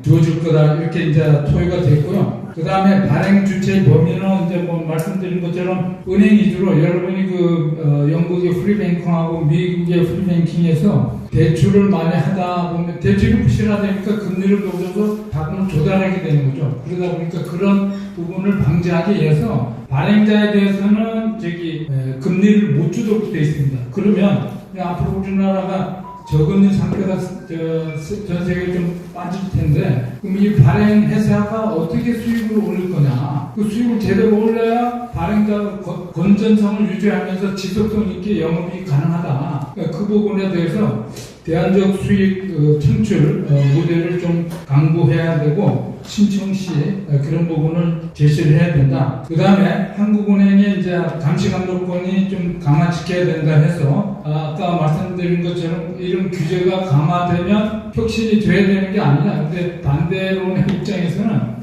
혁신이 지속성 있게 유지되기 위해서는 2022년 테더 사태처럼 이 부분을 정확한 규제가 병행이 돼야 이 확장되는 게 용이해진다. 그래서 일정 수준의 규제는 불가피하고 오히려 필요하다. 이런 차원에서 그 부분이 이용이 되고 있고요. 그 다음에 이제 좀 올려주세요. 그 다음에 이제 저는 이제 발표하신 분들에 대해서 질문상 위주로 누구에게 발행권을 주느냐, 아까 말씀한 것처럼 은행 51%에다가 그 다음에 큰 빅테크 이런 부분에 대해서는 주는 부분은 이제 저도 괜찮다고 생각합니다. 단 그런 부분에 대해서는 이제 준비금을 투명성 있게 해야 되기 때문에 준비금을 단순히 이제 너무 날짜별로 뭐 월말이라든지 분기말 이런 식으로 발표를 하지 말고 순간순간 매일매일 일별로 준비금 잔액을 충분히 공수를 해서 사람들이 준비금의 사항을 발행자별로 충분히 어떻게 되고 있는지 알 수 있는 이런 시스템을 갖출 수 있고 한 업체에 대해서만 발행을 허가해야 된다. 그 다음에 여러분이 이제 원화 스테이블 코인을 일단 수요가 많다 그러는데 일단 원화 스테이블 코인을 살려면 바꿔야 돼. 원화처럼 자기네 자국 통화해서 원화로 컨버트하는 바꿔야 돼요. 환율을 바꾸든지 이런 부분에 대해서 이게 일종의 거래 수수료가 발생이 되는데 우리가 그냥 뭐 스테이블 코인만 도입하면 뭐 무조건 수요가 생기는 것처럼 이렇게 얘기해서는 곤란하다. 그 다음에 여러분이 잘 아시다시피 우리가 보름 전에 우리 원화가 원화가 약세로 환율이면 뭐 1,500을 넘니 1,600까지 가는 이런 사태가 발생됐다면 외환 시장이 이렇게 불안정한 상황에서 스테이블 코인이 도입이 돼서 원화가 약세를 할 때 전부 원화 스테이블에서 달러 스테이블로 전환해야 또 해외에 유출이 되면 큰 통제 불가능 상태에 놓이게 된다. 이 부분은 어떻게 할 거냐. 그래서 더욱더 일정 수준의 감독 단계 규제가 필요하다. 우리가 지난번 세미나 할 때처럼 안정성이 뭐예요? 금융 안전성이. 금융 시스템 내에 금융기관도 있고 금융상품도 있고 금융 수요자가 있습니다. 근데 특히 금융기관 하나가 어떤 부실이 생기거나 해서 결제 시스템 빵꾸가 되면 금융 시스템 전체가 붕괴되는 이런 사태를 막기 위해서 금융 안전성이 중요하다는 얘기를 말씀드렸고 또 혹시 잊어버렸을까봐 다시 말씀을 드리겠습니다. 그 다음에 이제 제가 상호 운영성 있죠. 앞에서 뭐 우리 용 교수님도 말씀해 주셨는데 여러 은행이 이제 스테이블 코인을 발행하면 그 스테이블 코인이 돌아가는 암호화폐 블록체인 시스템이 여러 가지 있을 텐데 그걸 어떻게 상호 호환성이 시스템 아까 420 개발이 됐다고 했잖아요. 이런 부분이 진짜 잘 돌아갈 것인지 정확하게 검증이 이루어진 다음에 되지 않겠느냐 이렇게 생각합니다. 이상으로 제 발표를 마치겠습니다. 굉장히 좋은 프로였어요. 제가 보기에는 합리적인 왜냐하면 이게 지금 제가 윤 교수님과 말씀드린 것은 이런 걸 갖다가 금융 안정성의 핵심 문제를 다루는 문제를 그런 얘기하면 이게 밖으로 싸우는 아니잖아. 그런 얘기 함부로 얘기하고 이건 지금 한국은행 그리고 금융위원 그리고 전부 다 이게 우리가 어떻게 하면 스테이블 코인을 도입하면서 금융 안정성을 유지하면서 스테이블 코인을 도입을 이걸 고민하고 있는 이걸 밖으로 싸우는 얘기하거든요. 이거 완전 우습게 되는 밖으로 싸우는 얘기는 뭐 피해만 거니까 그런 말을 언제든지 우리가 학교 입장에서는 조심하고 그 다음에 한 가지 제가 얘기했던 건 미국 같은 경우에는 미국에서 아까도 얘기했지만 OCC가 감독하는 것은 비은행 앞에서 비은행 금융기관이에요. 비은행 금융기관하면 여기가 제2금융권 나가는 거예요. 일본도 보면 일본의 금융감독청이 감독기관이에요. 금융감독청이 감독하면서 금융감독청이 감독하는 신탁회사가 그 금융회사예요. 그러니까 그걸 좀 잘 알고 왜냐하면 파생자들한테 그런 얘기를 안 해버리면 일본 같은 경우에는 그냥 다른 회사들도 하나보다 생각하고 미국도 그런가 봐 생각해요. 미국이 지금 한 가지 문제점 뭐냐면 미국이 지금 이걸 도입하는 과정에서 이미 도입할 때 미국의 USDC하고 USDT가 발행하고 있잖아요. 근데 사실 USDT는 이미 본사가 엘살바도르에 있어요. 그래서 가장 중요한 기반 자산 이게 검증이 안 되고 있어요. 그래서 점점 이제 USDC 비중이 높아지고 있습니다. USDC는 이제 그 샌프란시스코에 있는 회사죠.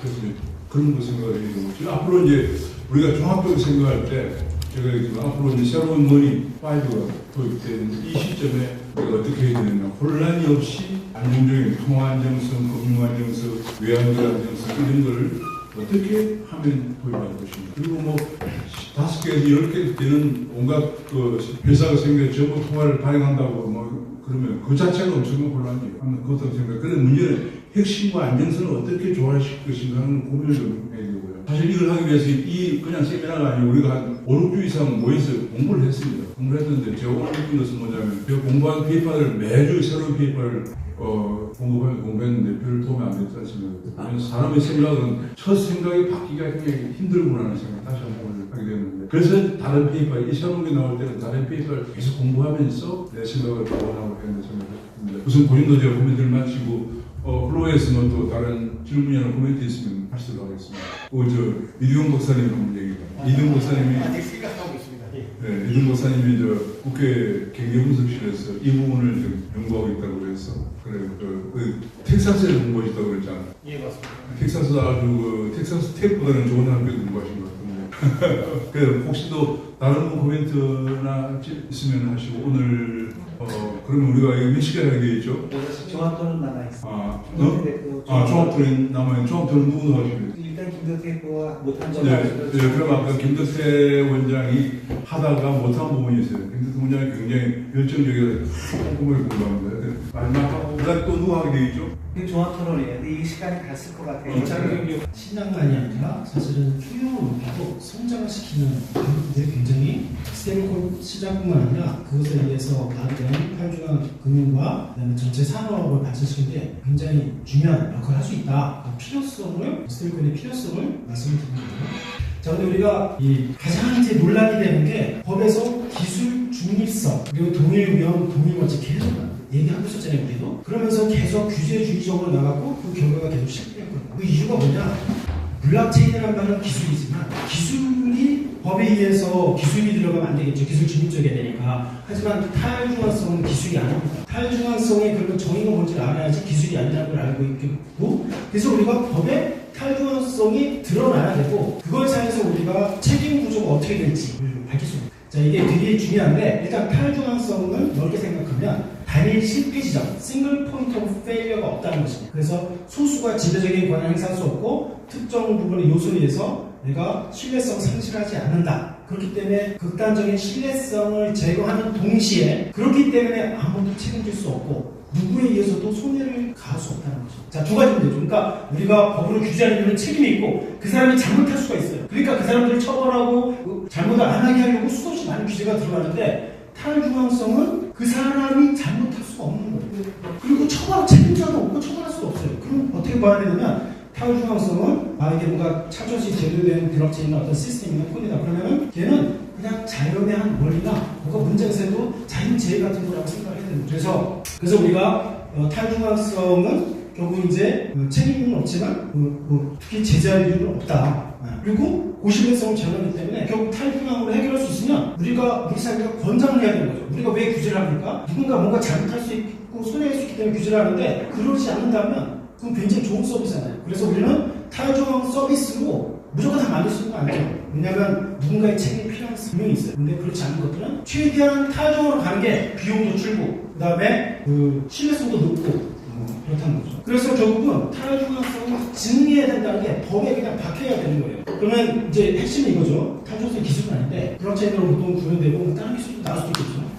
그러면 탈중앙성 근데 이제 탈중앙성 서비스도 아무리 탈중앙성 소수가 영향을 미치지 못하더라도 문제점이 있을 수 있어요. 왜 제가 이렇게 다양한 케이스를 다 생각하냐면 법을 근시안적으로 만들면 나중에 문제가 생겼을 때 법을 똑같이 정해요. 그 법이 불안정한 법이죠. 그래서 제대로 하려면 여러 가지 케이스를 생각해야 되는데 다수가 결집을 해서 반사회적인 활동을 하거나 그랬을 때 그렇게 해서 어떤 탈중앙 서비스를 악용한다. 그랬을 때 그걸 이용하게 우리가 놔둬야 될까요? 보통 그런 경우 어떻게 하냐면 이용을 금지하는 겁니다. 굉장히 극단적인 처방이죠. 이용을 금지하기 쉽지도 않고. 그래서 어쨌든 그런 경우에 그런 식으로 해서 탈중앙 서비스를 이용한 사람이 어쨌든 모든 책임을 져야 된다라는 거죠. 기본적으로 우리가 탈중앙 서비스에 대해서 그런 인식을 갖고 이용을 해야 되는 거고, 법체계도 그렇게 해서 탈중앙 서비스가 들어가면 책임 구조에서 다 빼줘야 되는 거예요. 그러니까 기존에 있는 금융의 탈중앙과 그 중앙화된 서비스 이 두 개가 다 섞여 있는데, 그것들이 어떤 부분은 탈중앙이고 어떤 게 중앙화되어 있으면 탈중앙 부분을 사용하는 법에서 그 이용하는 사람 혹은 이용해서 공부하는 사람이 책임을 지고, 탈중앙 서비스 자체는 책임을 질 수 없는 거로 책임 구조가 바뀌어야 되는데, 그걸 생각 안 하고 뭉뚱그려서 규제를 하게 되면 이게 도대체 탈중앙성이 이점도 하지 못하고 규제는 규제대로 그대로 유지가 되는 겁니다. 그것이 현재까지 상황이었고, 그게 비단 우리나라뿐만 아니라 전세적으로 그게 잘못된 규제가 들어갔기 때문에 사실은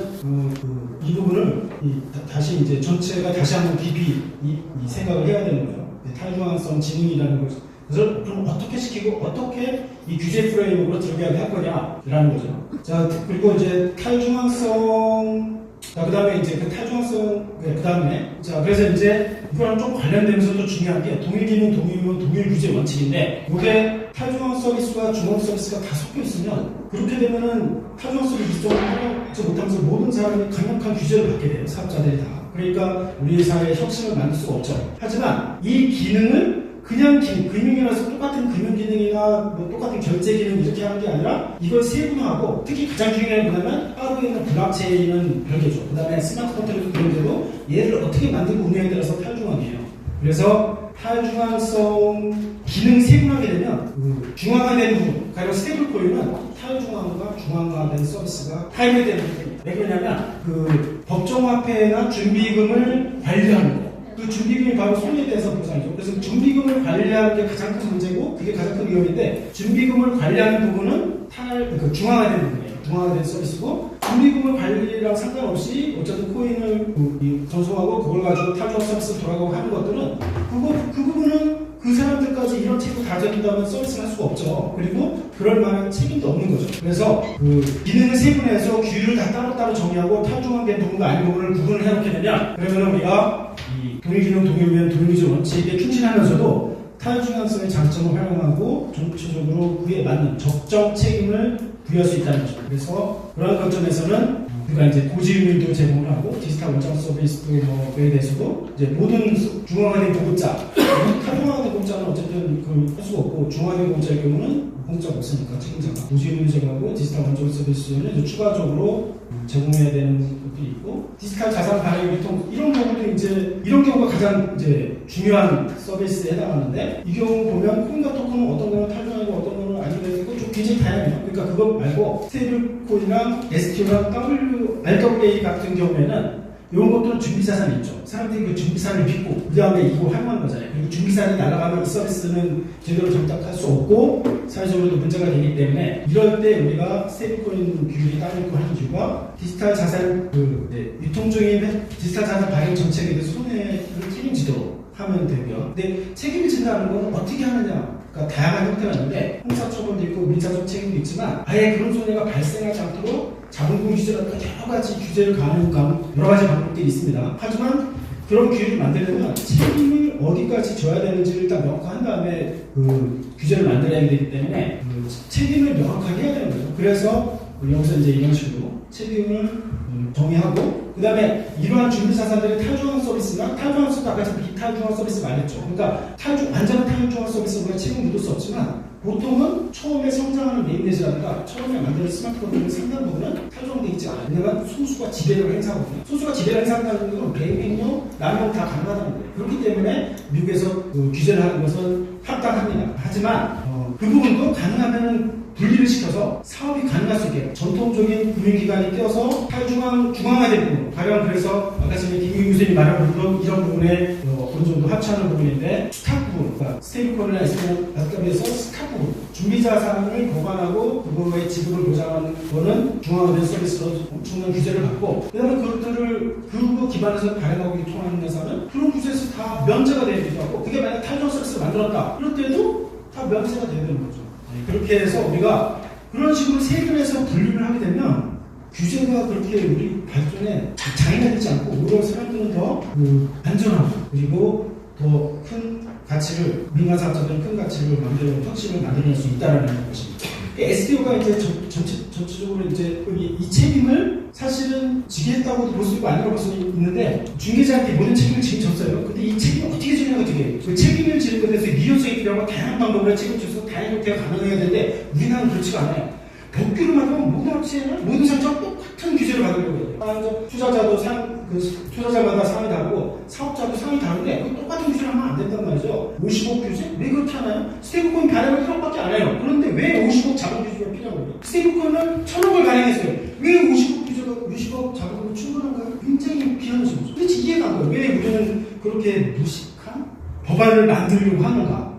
그러니까 이런 어떤 원리를 생각하지 않고 원칙을 생각하지 않고 법을 만들고 있는 거란 말이죠. SDO 같은 경우도 만약 이 블록체인 메인넷을 잘못 쓰게 되면 걔가 이제 메인넷이 오동작하거나 약간 문제가 생길 수도 있죠. 쪼개질 수도 있고. 자, 그런 문제를 결국은 증권을 돌리는 업체가 메인넷을 선택했고, 그러니까 메인넷에 대한 책임까지 져야겠죠. 메인넷이 잘못돼서 발생한 소리는 그러면은 STO 증권을 발행한 회사가 저는 책임져야 된다고 봅니다. 왜냐면 밑에는 탈주관이니까 책임질 문제. 그리고 걔네들이 메인넷을 선택했잖아요. 그러니까 메인넷을 누가 선택했느냐 책임법이 달라는데 이용자가 선택한 스테이블코인의 경우는 이용자가 선택할 수 있지만 STO 같은 경우는 그렇지 않거든요. 근데 정부에서 어떻게 하냐면 내가 굉장히 돈이 많고 그 주식이 뭔가 잘못됐을 때 내가 돈으로 다 책임지겠다. 그런 업체가 나타나서 퍼블릭 메인넷에서 막 돌아가게 할 수 있으면 그런 문제가 없겠죠. 근데 이상하게 우리나라는 중국분들도 다 프라이빗 블록체인에서만 돌아가게 돼 있으니까 그러면 금융이 뭐예요? 개방되어 있고 여러 군데서 특히 탈주한 금융에서는 또 여러 서비스에 자면서 연결돼야지 발전하고 효율적인데 이렇게 분리돼서 그게 안 되죠.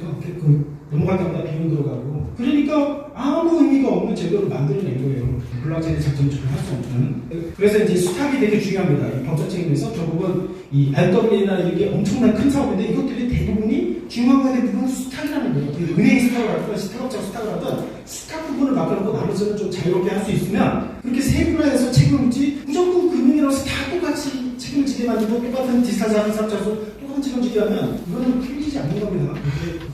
그건 사실은 이제 응용한 이게 이제 원칙을 얘기했고 그다음 토론 김기훈 교수님에 대한 논문은 사실은 이제 개별적인 정책이 나서 이거를 응용한 내용인데 그래서 이제 물론 이제 이거는 김기훈 교수님 의견이 아니라 정부 안을 소개한 건데 그 부분에서 은행주도 콘소시엄의 문제점이 뭐냐 이거는 일단 객관적인 구체적인 기준을 마련해서 만들어봤자 뭐합니까? 은행주도 콘소시엄이 효과적으로 대응할 수 있을까?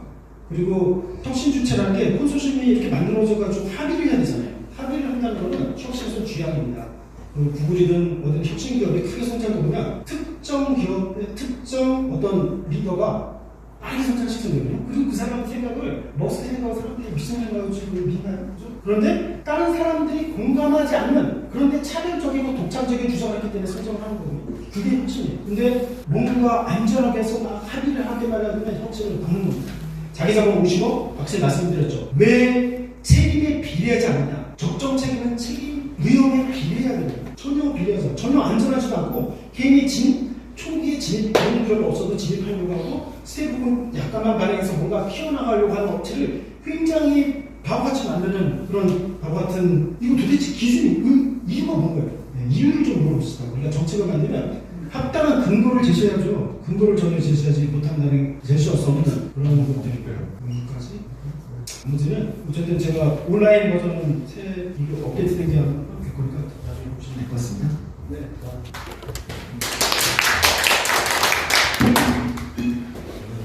나오세요. 여기 있어요. 네, 마이크가 이게 줄이 있어서 못 가요. 그래요? 네, 다른 분들이 못 들으십니다.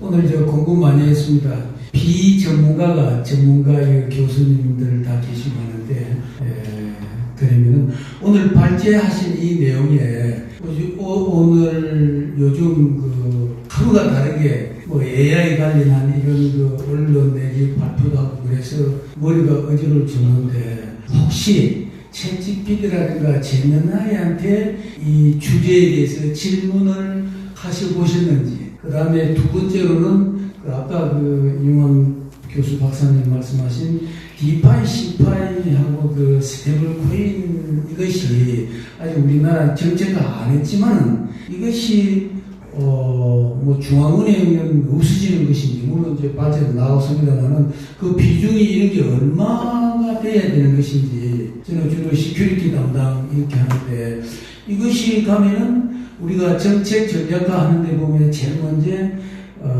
이 정책 전략화 하는데 기대 효과가 뭔가, 그 다음에 전략이 가는데 현상의 문제점은 뭔가, 그러면 앞으로 이것이 어떻게 추진해야 될 건가 하는 것이 우리가 커다란 전략 무기를 디벨로핑하고 활동을 하거든요. 그래서 그런 면에서 발전은 다 하신 것 같는데 너무 많으니까 이 짧은 시간 내에 소화가 안 돼가지고 지금 말씀드리는데, 원장님께서 하시든지 오늘 발제하신 내용을 간단하게 이렇게 가면은 어떤 기대 효과가 있고 한 단어나 한 줄, 그 다음에 이것이 한 줄, 그 다음에 요거 가기는 가는데 그거 어떻게 할 것인가 하는 전문가분들이 데스크에서 하시는 거 말고 국민한테 오늘 KBS에서 발표하신다고.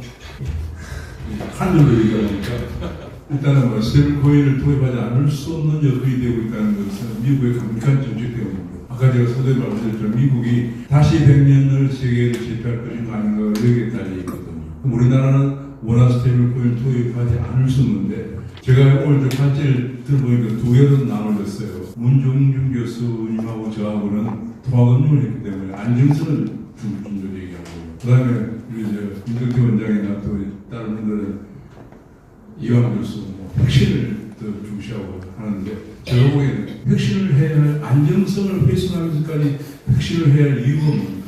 그 문제예요. 이게 스테이블 코인을 미국이 도입하기 때문에 우리가 도입하지 않을 수 없는 건데, 우리가 통화, 금융, 외환 세 가지 안정성을 훼손하면서까지 혁신을 해야 할 이유거든요. 우리나라는 그래요. 미국도 지금 달러 기초통화 체제를 유지하면서 무역수지 적자를 줄이려고 하니까, 한마디로 달러를 해외로 내보내지 않으면서 무역수지 적자를 줄이려고 하니까 달러 스테이블 코인을 도입하는 거예요. 여기에 꼭 혁신이 들어갈 이유가 없습니다.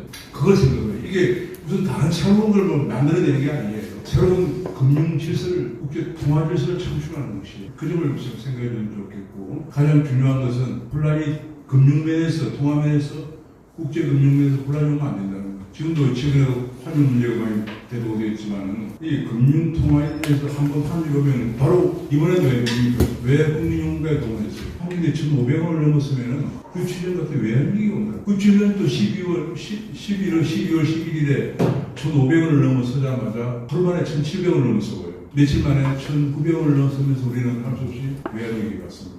시장은 굉장히 심리적이에요. 그래서 이번에도 국민의 미래를 위해서 갖고 있는 국민연금을 긴급히 동원해서 환율을 떨어뜨리는 이유가 그겁니다. 그래서 금융시장은 안정성이 최고예요. 우리 김병현 교수님이 나오셔서 말씀해 주세요.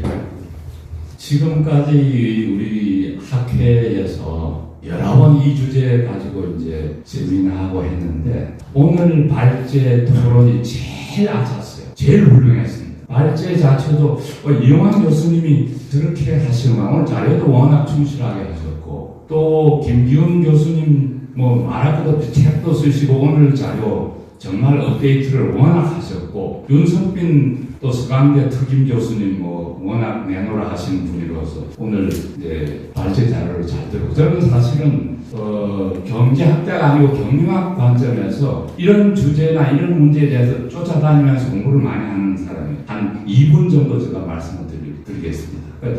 잘 들었고, 지금 이제 오정근 원장님하고 우리 여기 문종민 교수님은 사실은 은행 팬이 돼가지고 편먹었고, 그 다음에 다른 대부분은 은행이 너무 그렇게 자꾸 금융위원회가 은행이 과반 지분 구조를 가져야 되겠다, 51%. 이런 거는 어떤 면에서 보자면은 이거 하지 말자는 얘기로 갈 수도 있지 않을까, 그런 걱정이 저는 개인적으로 되고요. 사실은 이게 이제 주요한 이 스테이블 코인 관련한 이슈가 4가지 포인트였었죠. 오늘 발제 말씀을 잘 들었고, 첫째가 이제 가치 안정성이나 소비자 보호, 그 문제 중요하죠. 옛날 테라 문화처럼 되면 안 되니까. 그러면은 그래서 적절하게 규제해야 되겠다. 이제 이런 얘기하고 그거 얘기가 되면서, 그 다음에 외환하고 자본 유출 위험이 크다. 국경 간의 거래가 원활하게 일어날 거기 때문에 그래서 규제해야 되겠네. 이렇게 됐다 이거예요. 그 다음 세 번째가 금융 안정성 위험. 이건 더욱더 금융 안정성 대기업이 네이버나 카카오 이런 거 아니면 삼성이 대기업이 달려들어서 돈까지 발행해서 금융 안정성 위협한다. 이건 또 받아들이기 힘들겠다. 그 다음에 이제 제일 마지막 이슈가 통화 정책의 효용성이 방람하죠. 스테이블코인이 뭐 발행돼서 그러면 중앙은행이 어떤 정책적 뭔가 조작을 할 수 있는 기관이 줄어들 거예요. 그러니까 이런 게 이제 지금 주요 이슈인데 사실은 이걸 해야 되잖아요. 해야 되는 건데 어떻게 해야 될 거냐 하는 걸 자꾸 미적거리면서 한 2, 3년 가고 있는 것 같아요. 일본은 법제화됐다는데 우리나라는 뭐 법제화도 엉성하게 제대로 알지 못하는 의원이 뭐 써놓은 거 보면 이거는 그냥 좀 그렇다. 그게 큰일이다 하는 생각이 들고요. 어찌됐건 저 같은 이유는 말씀을 이어지면 우리나라도 워낙 스테이블 코인 빨리 가야 되는데 그러면 누가 이게 발행하고 어떻게 유통하고 어떻게 관리할 거냐 이 주제 아닙니까? 그러니까 이거를 사실은 머리 맞대고 아까 우리 원장님 말씀대로 다 내려놓고 정말 이 문제를 우리가 어떻게 대비할 건가 이런 쪽으로 가야 된다고 보고 잘 모르지만 외람되지만 말씀 소개해 드렸습니다. 감사합니다. 이 금융 안정성 조금 어려운 말씀으로 분명해서 예실 거고 그래서 당장은 우리가 손해를 안 보고 이용자 보호는 강하더라도 그 가상상태는 그거였잖아요. 하지만 물가가 이것 때문에 뭐 나가기가 하고 막 이러면은 그게 바로 금융 안정성입니다. 물가가 올라가고 우리는 이제 통화당국에서도 이자 관리도 안 되고 통화 정책 관리도 안 되고 물가 관리도 안 되면 이제 심각한 문제가 되니까 그거에 대해서 저는 해법이 있습니다. 생각이 있습니다. 뭐냐면 자 일단은 내가 금융 안정성에 영향을 미친다고 지금 미국의 달러 스테이블코인은 특별히 금융에서 영향을 미치지 않는다고 해서 이렇게 많이 발리되요. 그러니까 그 한도가 있습니다. 우리가 적정 한도를 정해서 한동안 몇 년 동안은 그 한도 내에서 좀 잘게 풀어주자. 너무 막 개입하고 막 쫓지 말고 지금 액수가 많이 필요한 게 아니면 스테이블코인 1억이든 10억이든 그 정도만 발행해도 뭔가 해볼 수 있어요. 근데 그런 것도 못하게 한단 말이에요. 기술 개발하고 투자를 해줘. 그래야 성장하죠. 근데 처음부터 그걸 막아놓고 막 해놓으면 안 된다는 거예요. 그래서 한도를 정해서 금융 안정성이 문제가 아니고 그러면 한도를 아직 개입 안 해도 되고 그 정도까지 풀어주고 그 다음 2차 이 한도를 풀어주기 문제가 될 수 있잖아요. 근데 나중에 더 큰 문제가 있습니다. 스테이블코인이 문제가 아니라고 봅니다. 저는 이 물건도 나중에 우리가 어떤 분들이 다 벌어 이게 모든 게 토큰화되면 다 유명한 거잖아요. 그럼 어떠한 자산도 그 RWA 토큰이 만들어지잖아요. 그럼 그걸 담보로 해가지고 쉽게 스테이블코인 비슷한 걸 만들어야 돼요. 현재 스테이블코인 정의는 법정화폐 패깅이잖아요. 근데 법정화폐를 패깅하는 게 아니고 물건을 패깅하거나 아니 물건을 담보로 해서 만들게 되면 정의를 주는 스테이블코인이 아니지만 그렇게 해서 마음대로 만들어낼 수 있겠죠. 민간들이 그렇게 만들어서 이렇게 약속하고 보상을 준 다음에 돌려버리면 이게 다 화폐처럼 기동하잖아요. 그러면 스테이블코인과 쓸데없이 엄청나게 많은 그 화폐량 증가가 발생할 수 있다고 보는 거죠.